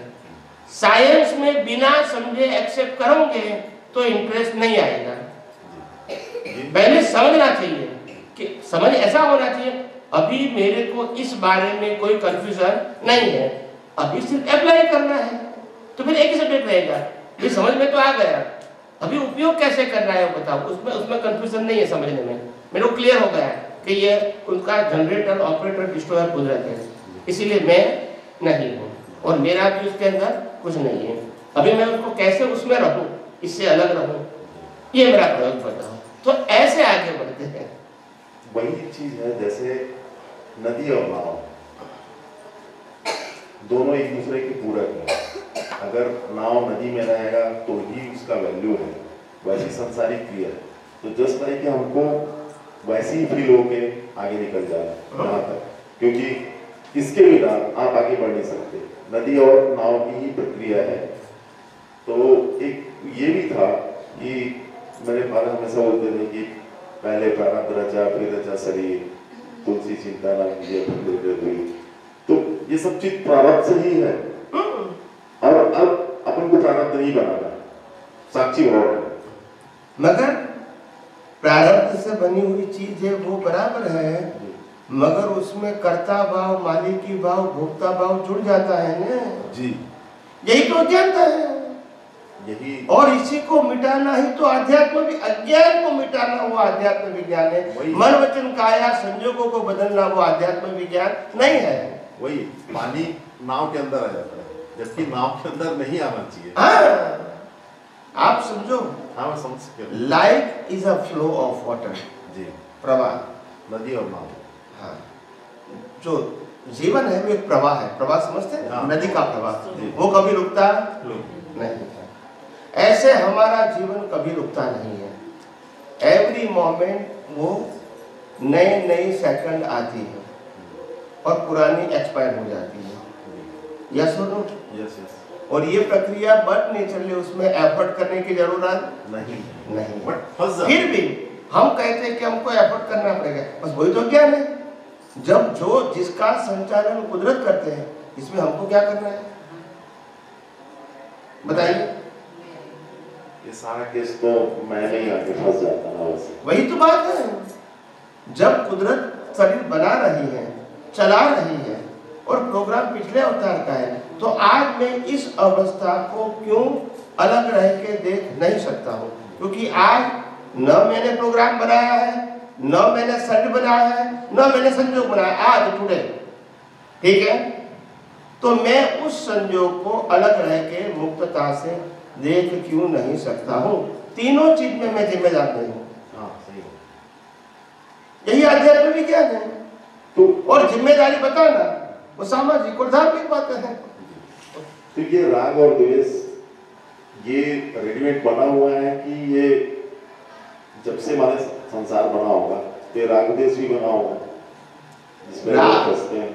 देखो, राग द्वेष जो होता है और क्रोध मान माया लोभ जो होता है, ये सब प्रकृति का स्वभाव हो गया है, मगर प्रकृति का स्वभाव इसीलिए हुआ ताकि हमने भाव में राग द्वेष किया था। किसमें किया था?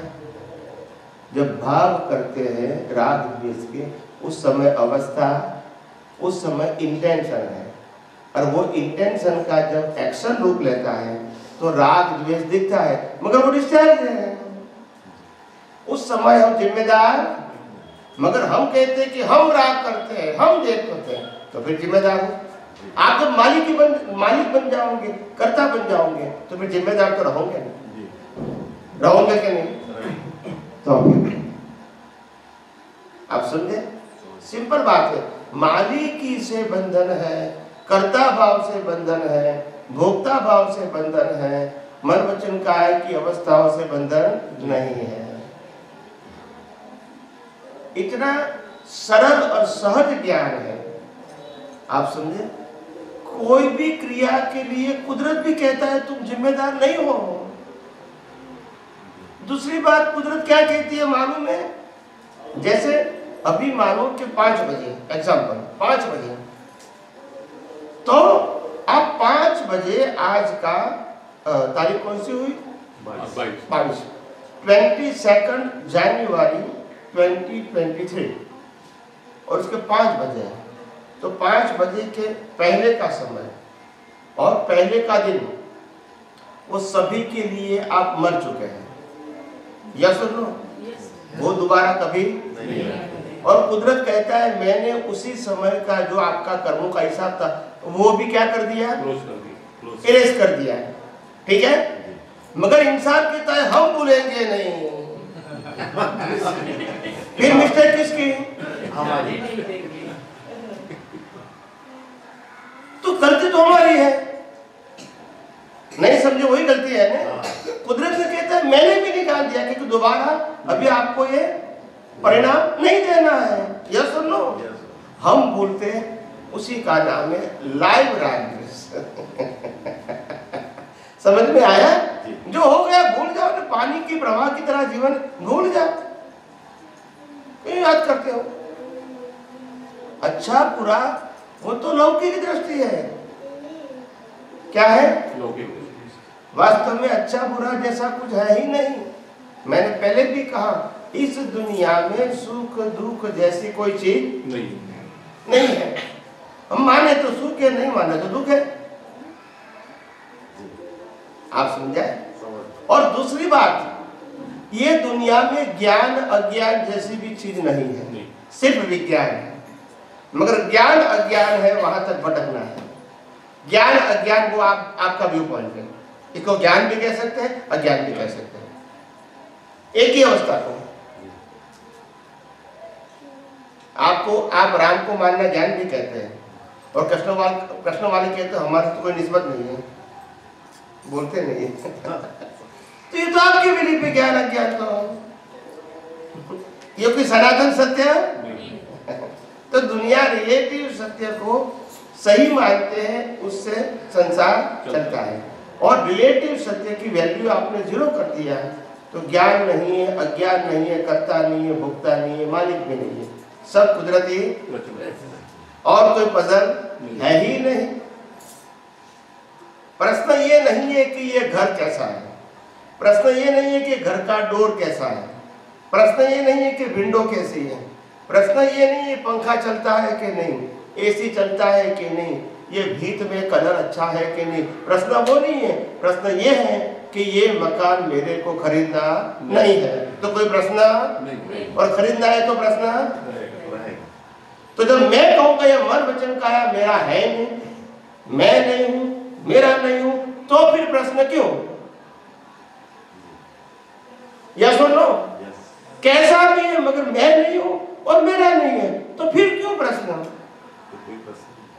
बात तो यहां विज्ञान काम में आता है। और इसीलिए पूरा विज्ञान में समझाया कि शरीर कैसे बना, कैसे चलता है, कैसे उनका अंत होता है। उसमें कुदरत का पूरा रोल है कि हमारा रोल है, तो क्या पूरा कुदरत का रोल है, तो फिर हमको टेंशन क्यों है? हमारा रोल ही नहीं है तो फिर टेंशन क्यों? कुदरत कहता है मैंने किसी को श्वास लेने तक की भी फ्रीडम नहीं दी, क्योंकि श्वास ही मेरा है। मैं आपको कैसे दूंगा सत्ता? मैं आपको सत्ता दूंगा तो आप बंदी नहीं करोगे। मगर वो भी सत्ता तुम्हारे पास नहीं है, आप समझे ना। जहां तक आयुष्य कर्म की साइकिल है वहां तक चलेगी, फिर बंद हो जाएगा। तो बंद होने के समय आप बीमार होना जरूरी नहीं है। समझ में आया? तो बात ये है, और इसीलिए मैंने कहा ना, ये विज्ञान बहुत कुछ हमको दुनिया का सनातन सत्य बताता है, धर्म का नहीं। और जितना समझोगे आप खुद अनुभव करोगे कि इस दुनिया में जहां तक जीवित है वहां तक कोई टेंशन की जरूरत नहीं है। क्या बताया? दुनिया के जो भी लोग आपको सही गलत कहते हैं, they all are uncertified person. कौन है? कुदरत ने उसको रिकॉग्नाइज नहीं किया है कि आपका सर्टिफिकेट चलेगा, मगर हम इसको रिसीव करते हैं और फिर रिएक्शन करते हैं। ये हमारी मिस्टेक है। आप समझे? हम क्यों रिसीव करेंगे? सुनेंगे, रिसीव नहीं करेंगे। सुनना वो आपका उदय कर्म है, रिसीव करना आपका अज्ञान है। किसी ने कहा तुम्हें में अक्ल नहीं है, किसी ने बोला, आपके कान ने सुना, रिसीव क्यों किया? उनके कहने से हमारे में अक्ल है या नहीं है? बोलते नहीं तो फिर एक बार रिसीव करेंगे, फिर रिएक्शन करेंगे, तो गलती तो आपकी है ना। रिसीव क्यों किया आपने? पोस्ट में क्या लिखा था वो इंपॉर्टेंट नहीं है, मगर एक बार साइन करके ले लिया, देन यू आर रिस्पॉन्सिबल। वो क्या कहता है, वो लॉयर होता है ना, रजिस्टर्ड पोस्ट भेजता है, रिसीव्ड। क्या समझे? अभी आपने ले लिया, फिर कहोगे मेरे को नहीं मिलेगी, चलेगा? चलेगा? ऐसा है। रिसीव का मतलब आपने एक्सेप्ट किया है, फिर आप उत्तर देने के लिए जिम्मेदार रहेंगे। अगर नहीं रहोगे तो कोर्ट भी कहेंगे कि आपने कुछ छुपा रहे हैं, इसीलिए आपकी मिस्टेक है। समझ में आया? तो रिसीव किया, फिर जिम्मेदारी आपकी। रिसीव नहीं करो, सुनो जरूर, क्योंकि हिसाब है। रिसीव करने की जरूरत नहीं। इतना ये विज्ञान आपको सरल कर देता है। मैंने ये भी कहा विज्ञान में कि दुनिया में सुख दुख जैसी चीज है ही नहीं, हमारी मान्यता है। ज्ञान दर्शन जैसी चीज, अरे ज्ञान अज्ञान जैसी चीज नहीं है, हमारी मान्यता। हम इसको ज्ञान भी कह सकते हैं, अज्ञान भी कह सकते हैं, मगर विज्ञान जरूर है, माने या ना माने, क्योंकि साइंटिफिक प्रक्रिया हो रही है। अगर नहीं मानेंगे तो साइंस है, ज्ञान अज्ञान नहीं। तो हर बातों को जब सिद्धांत से समझोगे तो समझ में आएगा कि दुनिया में कोई व्यक्ति कुछ भी करने के लिए आज जिम्मेदार नहीं है, मगर अज्ञान है, वहां से उनकी जिम्मेदारी शुरू होती है, नहीं तो जिम्मेदारी नहीं है। सुबह भी बताया था ना कि लाखों लोगों की हिंसा करने के बाद भी राम को पाप नहीं लगा, अर्जुन को पाप नहीं लगा। क्यों? अज्ञान नहीं था ना। क्रिया से कर्म बंध नहीं होता है, कर्म बंध भाव से होता है, और भाव अज्ञान से होता है। और अज्ञान को मिटाना ये आध्यात्म विज्ञान है। मन वचन काया को बदलना ये आध्यात्म विज्ञान नहीं। आया? समझ में आया?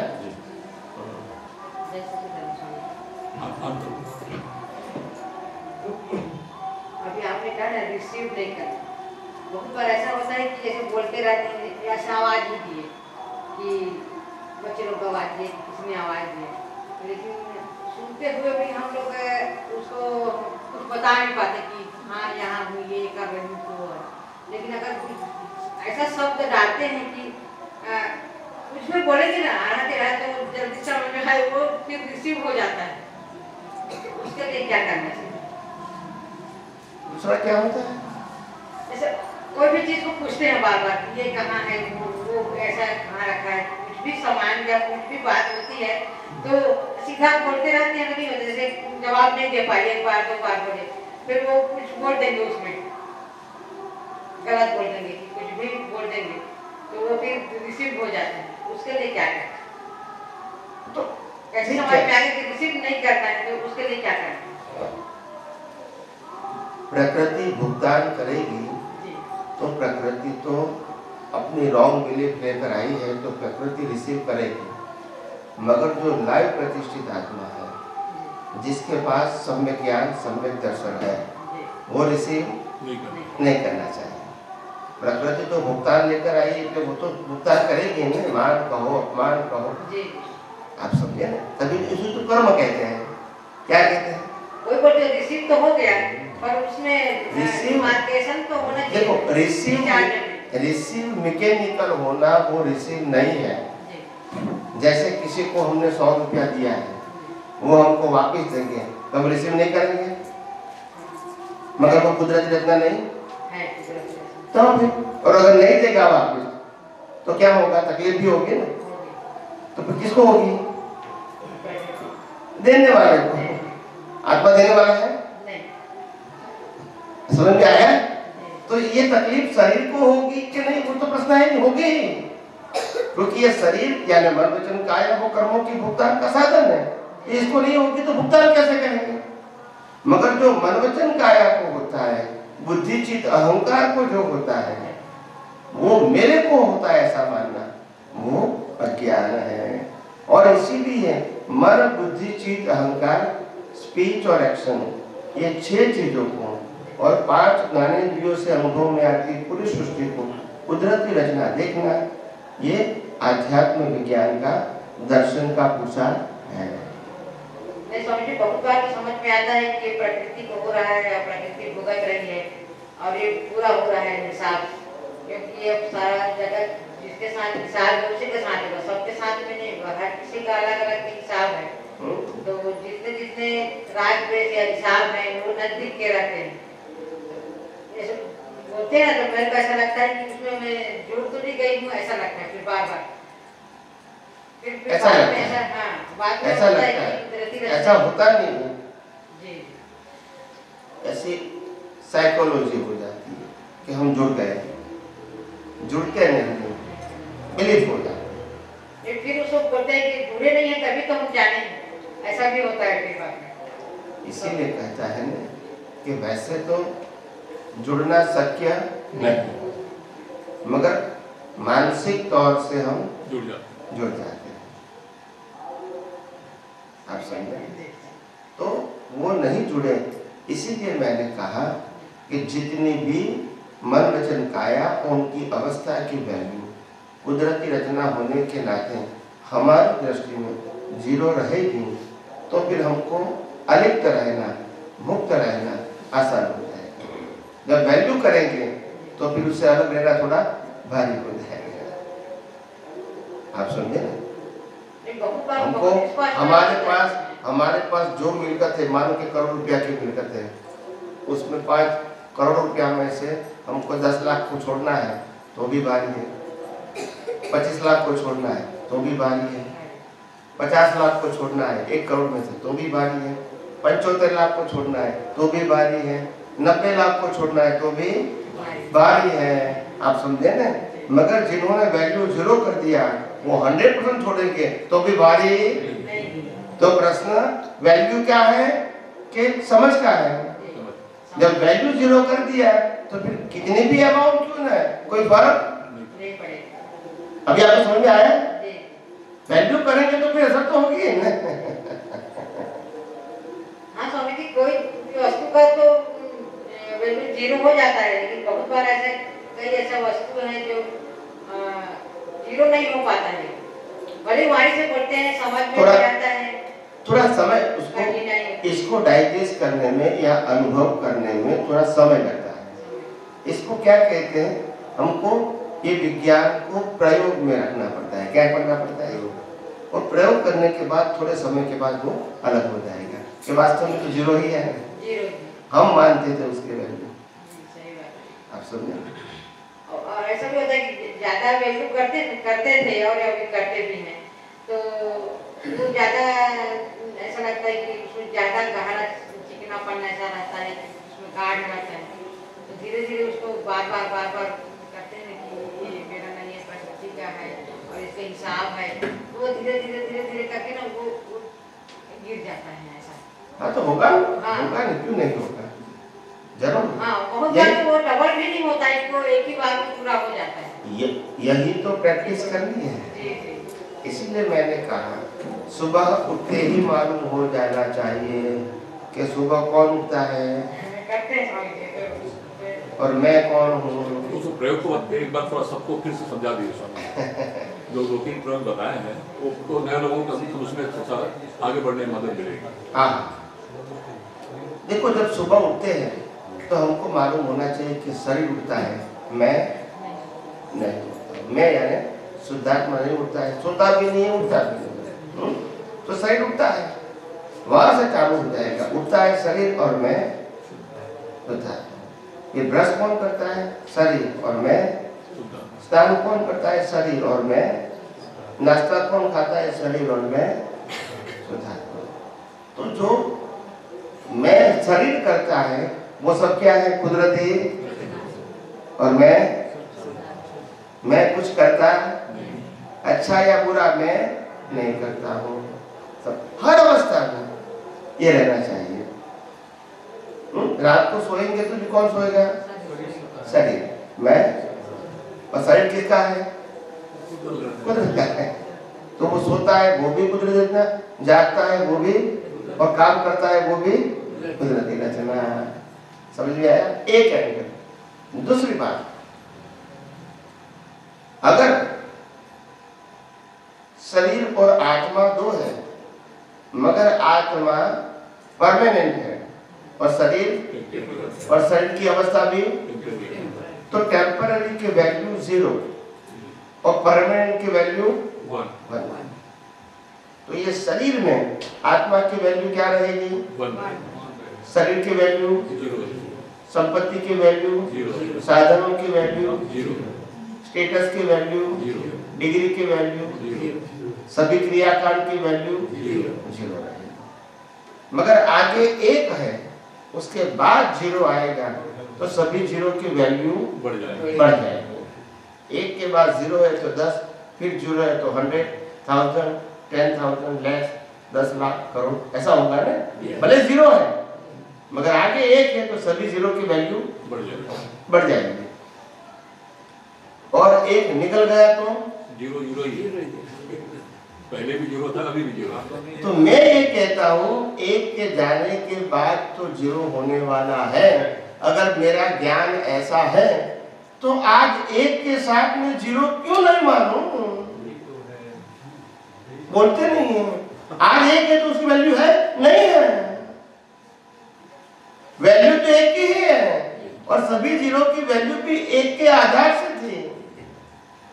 तो हमको मालूम है कि 0 तो 0 ही है हमारे साथ में नहीं, और एक नहीं मानोगे तो भी साथ में जाएगा। तो फिर वैल्यू 1 की करूं या 0 की करूं? तो भले ही 1 के साथ 0 है मगर पैरेलल हम इसकी वैल्यू भी क्या करेंगे? 0। तो फिर असर नहीं होगा। समझ में आया? फिर सेंटर और सर्कल क्या बताया? सेंटर और सर्कल। कोई भी सर्कल सेंटर के बिना होगा नहीं होगा। तो हमारे जीवन में सेंटर क्या है और सर्कल क्या है? आत्मा क्या है? बाकी सब सर्कल तो उत्पन्न होता है, नाश होता है, उत्पन्न होता है, नाश होता है, उत्पन्न होता है, सेंटर तो वही का है। तो आत्मा सेंटर है और अवस्था है सर्कल। तो सर्कल में क्यों जाए? सेंटर के आधार से सर्कल है, सर्कल के आधार से सेंटर नहीं है। भले ही सर्कल है मगर वैल्यू नहीं कर लेता। और इसके भी अगर आगे बताना है एग्जाम्पल के तौर पे, तो आध्यात्मिक यज्ञ क्या बताया? आपके मन वचन काया से कोई भी अवस्था में कुछ भी होता है, इसको स्वाहा कर दो। क्या कर दो? स्वाहा।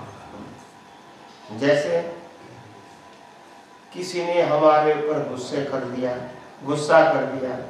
हम कहेंगे स्वाहा, क्योंकि गुस्सा उसके ऊपर किया है और मैं, और इसी ने किसी के ऊपर गुस्सा कर दिया तो भी स्वाहा, गुस्सा इसने किया है, मैं। तो शरीर के साथ जुड़ी हुई जो मेरी बिलीफ है कि गुस्सा मैंने सुना, गुस्सा मैंने किया, इसको क्या करना है? क्योंकि मैं गुस्सा करने वाला या सुनने वाला नहीं हूँ। मैं कौन हूँ? शुद्धात्मा। मैं शुद्धात्मा हूँ। स्वाहा। कोई कहेगा तुम 50 साल के हो गए, अंदर से बोलने का स्वाहा, क्योंकि मैं शरीर 50 साल का है, मैं। कोई कहता है तुम तो अज्ञानी हो, तो आप कहोगे स्वाहा, क्योंकि अज्ञानी इसको कहता है और मैं वो नहीं हूँ। जो भी दुनिया के लोग देते हैं लेते हैं, इसको क्या करो? क्योंकि मैं वो नहीं। और स्वाहा करोगे तो फिर असर भी नहीं। जो चीज यज्ञ में होमने की है उनकी वैल्यू क्या है? वैल्यू होती तो हम होते। एक महाशय ने मेरे को प्रश्न किया था, कि हम सभी व्यक्ति सभी चीजों की वैल्यू अगर स्वाहा करते हैं तो हमको जीरो समझ में आता है, बराबर है ना। तो मैंने कहा क्या हम अपने शरीर को चिता में स्वाहा नहीं करते हैं? बोलते नहीं। तो इसकी वैल्यू क्या है? आत्मा को स्वाहा नहीं करते। समझ में तो आता है ना, ये कोई नई बात तो नहीं है ना, दृष्टिकोण नया है, बात तो समझ में आती है ना, फिर इसकी वैल्यू क्या करने की जरूरत है? कुदरत का ही तो है, पंच महाभूतों से बना है और पंच महाभूतों में विलीन हो जाएगा, साथ में कई लोग कहते कि नहीं स्वामी जी शरीर तो हमारा है, हमने उसको खाना खिलाया पिलाया सजाया कपड़े पहनाया पढ़ाया लिखाया, आप समझे ना, वो हमारा नहीं है, हम कैसे मानेंगे? मैंने बोला अगर तुम कहते हो मेरा है तो फिर लेके जाना पड़ेगा, जलाएंगे नहीं ना, नहीं लेके जाते तो फिर मेरा क्यों बोलते हो? बैंक में कहूंगे कि पैसा मेरे अकाउंट में है, तो बैंक वाला कहेंगे आपको नहीं मिलेगा, तो वो आपका है, बोलते नहीं है। यहाँ आपका है तो फिर लेके जाओ, वो लेके नहीं जाओ तो बोलो मेरा नहीं है। दो बात कह सकते होंगे। ये गाड़ी मेरी भी है और मैं ले जा सकता नहीं, तो मतलब क्या? बोलना ही तो है आपको। हर बातों में अज्ञान है, मगर ये दृष्टि हमारे पास पहला नहीं था। अभी आपको विज्ञान ने ये दृष्टि दिया, आप समझे, ये विज्ञान ने दृष्टि दिया, तो ये समझना है आपको। और जैसे जैसे ये विज्ञान समझोगे तो फिर मालूम होगा कि आखिर ये विज्ञान की गहराई क्या है। आपको पूरी सृष्टि को शून्य बताएगा तो शून्य देखने वाला ही पूर्ण है, पूर्ण और कोई, और संसार की वैल्यू करने वाला भी शून्य हो जाता है। जब संसार की वैल्यू किया तो आप शून्य हो गए, आपकी तो वैल्यू है ही नहीं। और जब संसार की वैल्यू शून्य किया तभी मालूम हुआ कि मेरी वैल्यू पूर्ण है, तभी मैं हर अवस्थाओं की वैल्यू जीरो कर सकता हूँ, क्योंकि मेरी वैल्यू है। और वैसे भी कोई भी चीज की वैल्यू मेरी वजह से है, उनकी वजह से मेरी वैल्यू नहीं है। अगर आत्मा नहीं है तो ये साधन संपत्ति सत्ता संबंध की वैल्यू क्या है? तो सबकी वैल्यू मेरे लिए है या उनकी वैल्यू मेरे हिसाब से है? आत्मा के हिसाब से उनकी वैल्यू है या साधनों के हिसाब से आत्मा की वैल्यू है? आत्मा की। तो हम उल्टा कर देते हैं, आप समझे ना, ये सब चीजों की वैल्यू है, तो हमारी वैल्यू समझ में है। तो हर बातों को दृष्टि के लेवल से समझना है, व्यवहार के लेवल से समझना। व्यवहार में तो जो वैल्यू है वही रहेगी, वो कुदरती रचना है। हमारी दृष्टि में वैल्यू कुदरती रचना के हिसाब से जीरो होना चाहिए, तभी आपको आत्मा की वैल्यू समझ में आएगी। ये जीरो को समझने वाला कौन है? वो तुम खुद हो। ब्रह्मांड की सभी चीजों को, सभी अवस्थाओं को, सभी संबंधों को, सभी संपत्ति को शरीर के साथ जीरो समझेंगे, वो ही आपका ज्ञान है और वही आपकी अनुभूति है। समझ में आया? जहां तक वैल्यू समझ में आएगी वहां तक आपकी अनुभूति सब। आपको जहां तक वैल्यू है वहां तक आपको बंबई की ओर तो गए, अभी और आगे जाना बाकी है। अभी बंबई आया नहीं है, जहां तक वैल्यू है वहां तक बंबई नहीं आया। समझ में आया ना? वहां तक चलना ही पड़ेगा।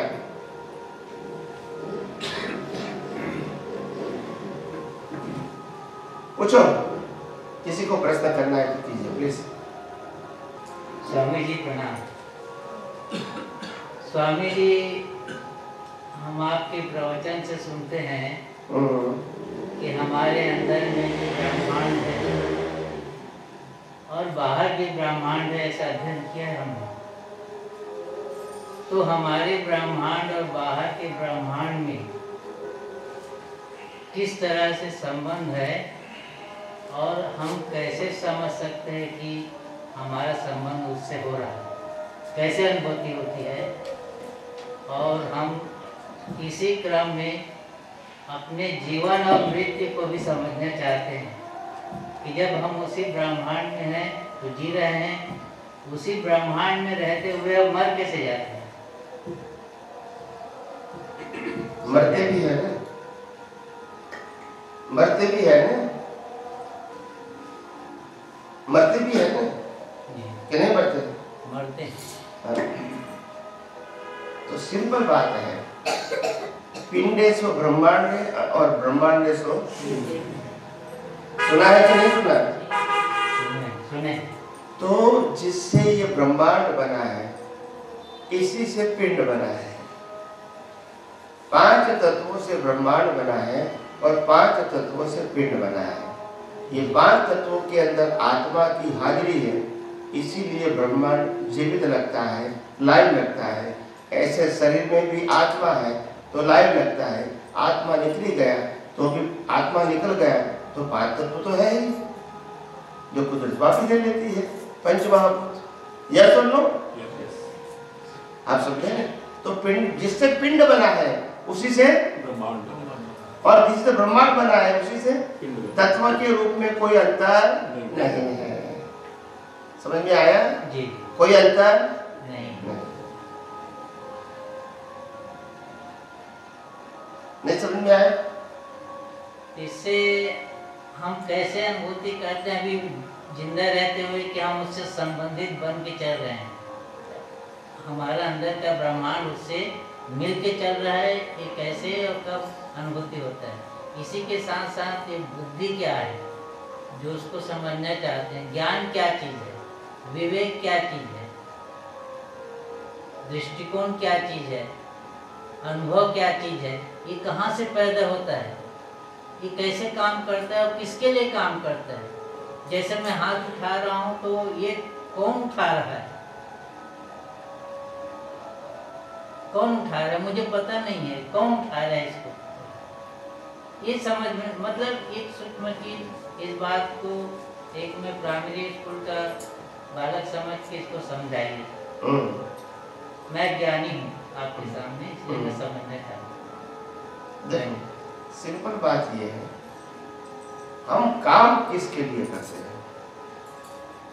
काम जिसके लिए भी करते हैं, वो दोनों संबंध जो है वो प्रकृति का है। किसका है? आत्मा का नहीं, आत्मा की हाजिरी है। हम किसके लिए काम करते हैं? जिसके साथ हिसाब है उसके लिए करना ही पड़ेगा। कोई पसंद की? जब राम ने शादी किया है सीता जी को और रावण उठा के ले गया है तो वापिस लाना ही पड़ेगा। तो अभी मैं सीता के लिए काम कर रहा हूँ। नहीं समझ में आया? समझ में आया? और बच्चे की जरूरत पूरी करता हूँ तो मैं बच्चों के लिए कर रहा हूँ। समझ में आया? जिसके लिए कर रहे हैं वो आपके कर्मों का फल है। मगर ये सब कुछ कर रहे हैं वो कर्मों की भुगतान है। आपके पास कोई पसंदगी नहीं, ये करना ही पड़ेगा। क्यों? उसी के लिए कुदरत ने हमको ये शरीर दिया है। और जैसे ही कर्म एक दूसरे के साथ लेन देन खत्म हो गई तो शरीर को जला दिया जाएगा। इनका रोल, हमारा रोल खत्म नहीं होता। हमारा न जन्म है, न जीवन है, न मृत्यु है।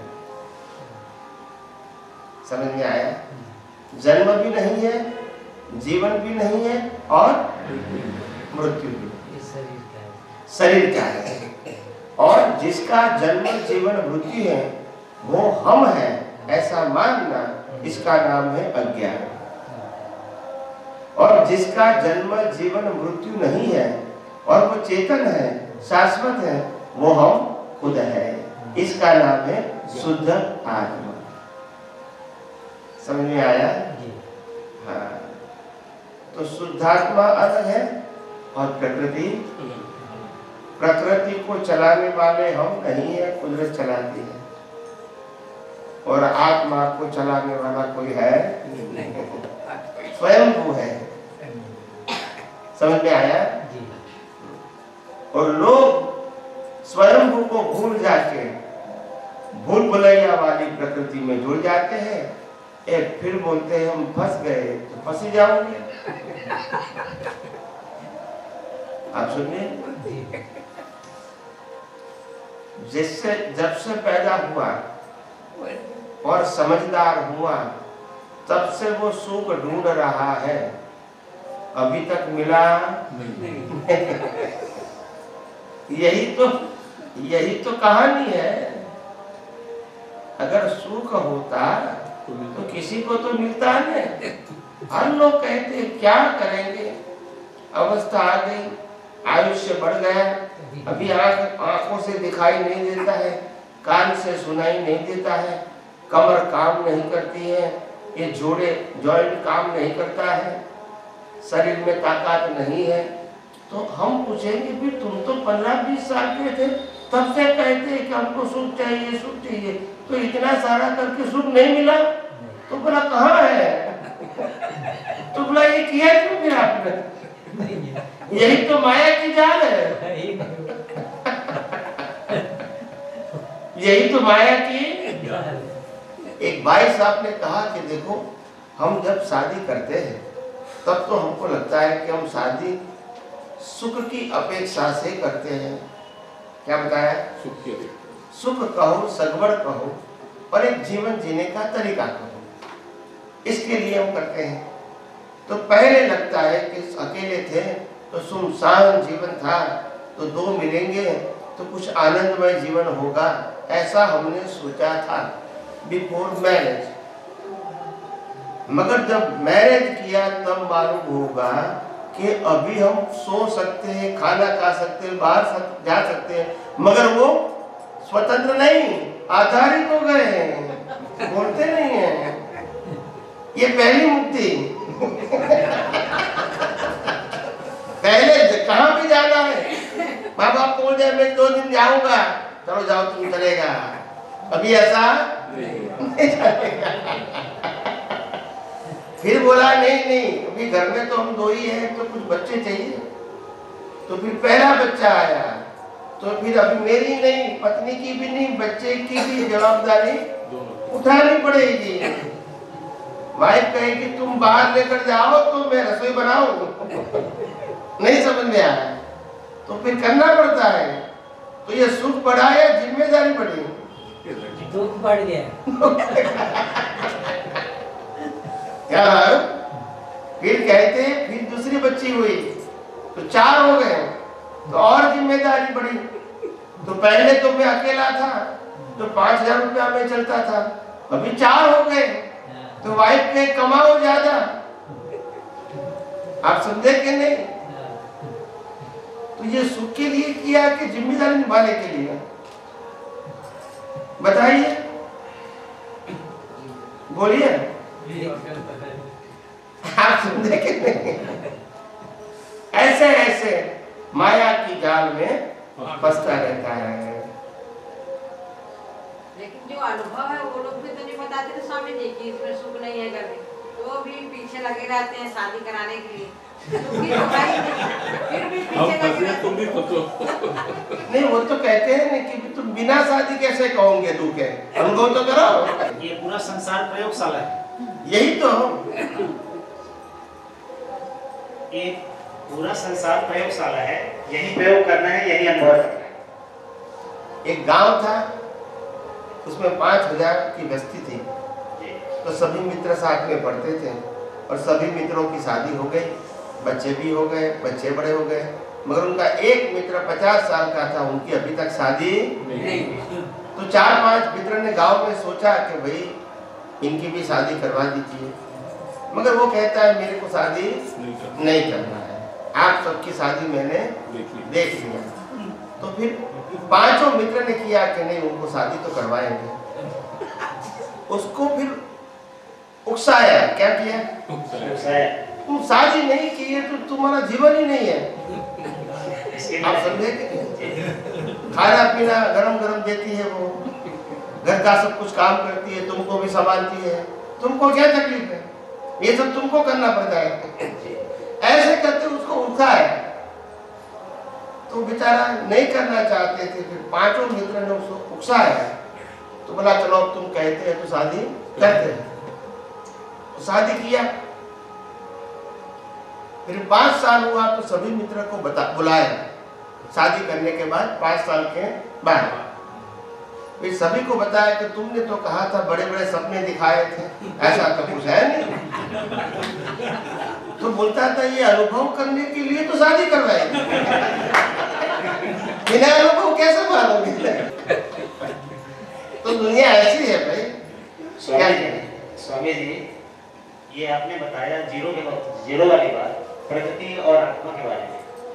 तो ये जो प्रकृति है वो तो दृश्यमान है, लेकिन सबसे बड़ा पजल है कि जो आत्मा जिसको बोल रहे हैं वो दिखता नहीं। यदि वो दिख जाए तो फिर प्रकृति को आदमी छोड़ देगा, सार दिख जाए तो सार को ग्रहण करेगा और जो निशान है उसको छोड़ त्याग कर देगा। लेकिन प्रॉब्लम यही है कि उसको देखा कैसे? यही तो प्रश्न है। मिरर भी यही कहता है, दृश्य मेरे को दिखता है, मिरर को मिरर दिखता बोलते नहीं है।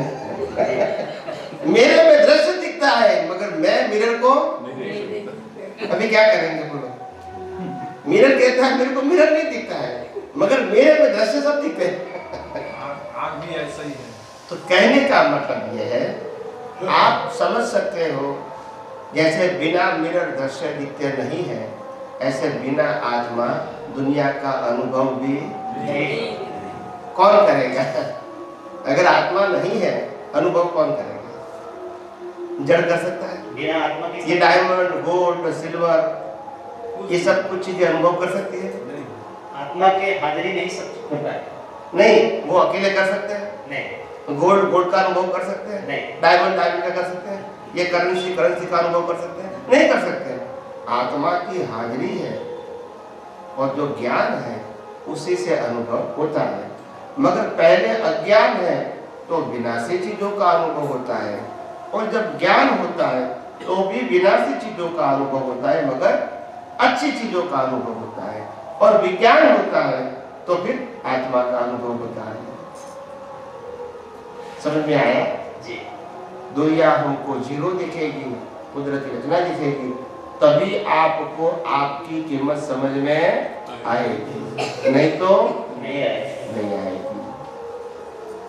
जब मैंने कहा नहीं, जब तुम पूरी सृष्टि और सृष्टि की सभी अवस्थाओं को जीरो महसूस करोगे, वो ही तुम्हारी दृष्टि है, वो ही तुम्हारी शक्ति है, और वो ही तुम्हारी अनुभूति है। जीरो कहने वाला कौन? वही आत्मा।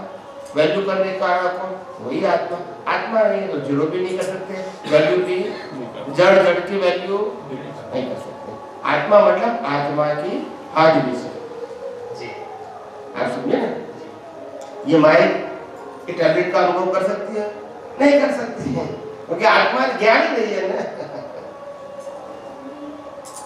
समझ में आया?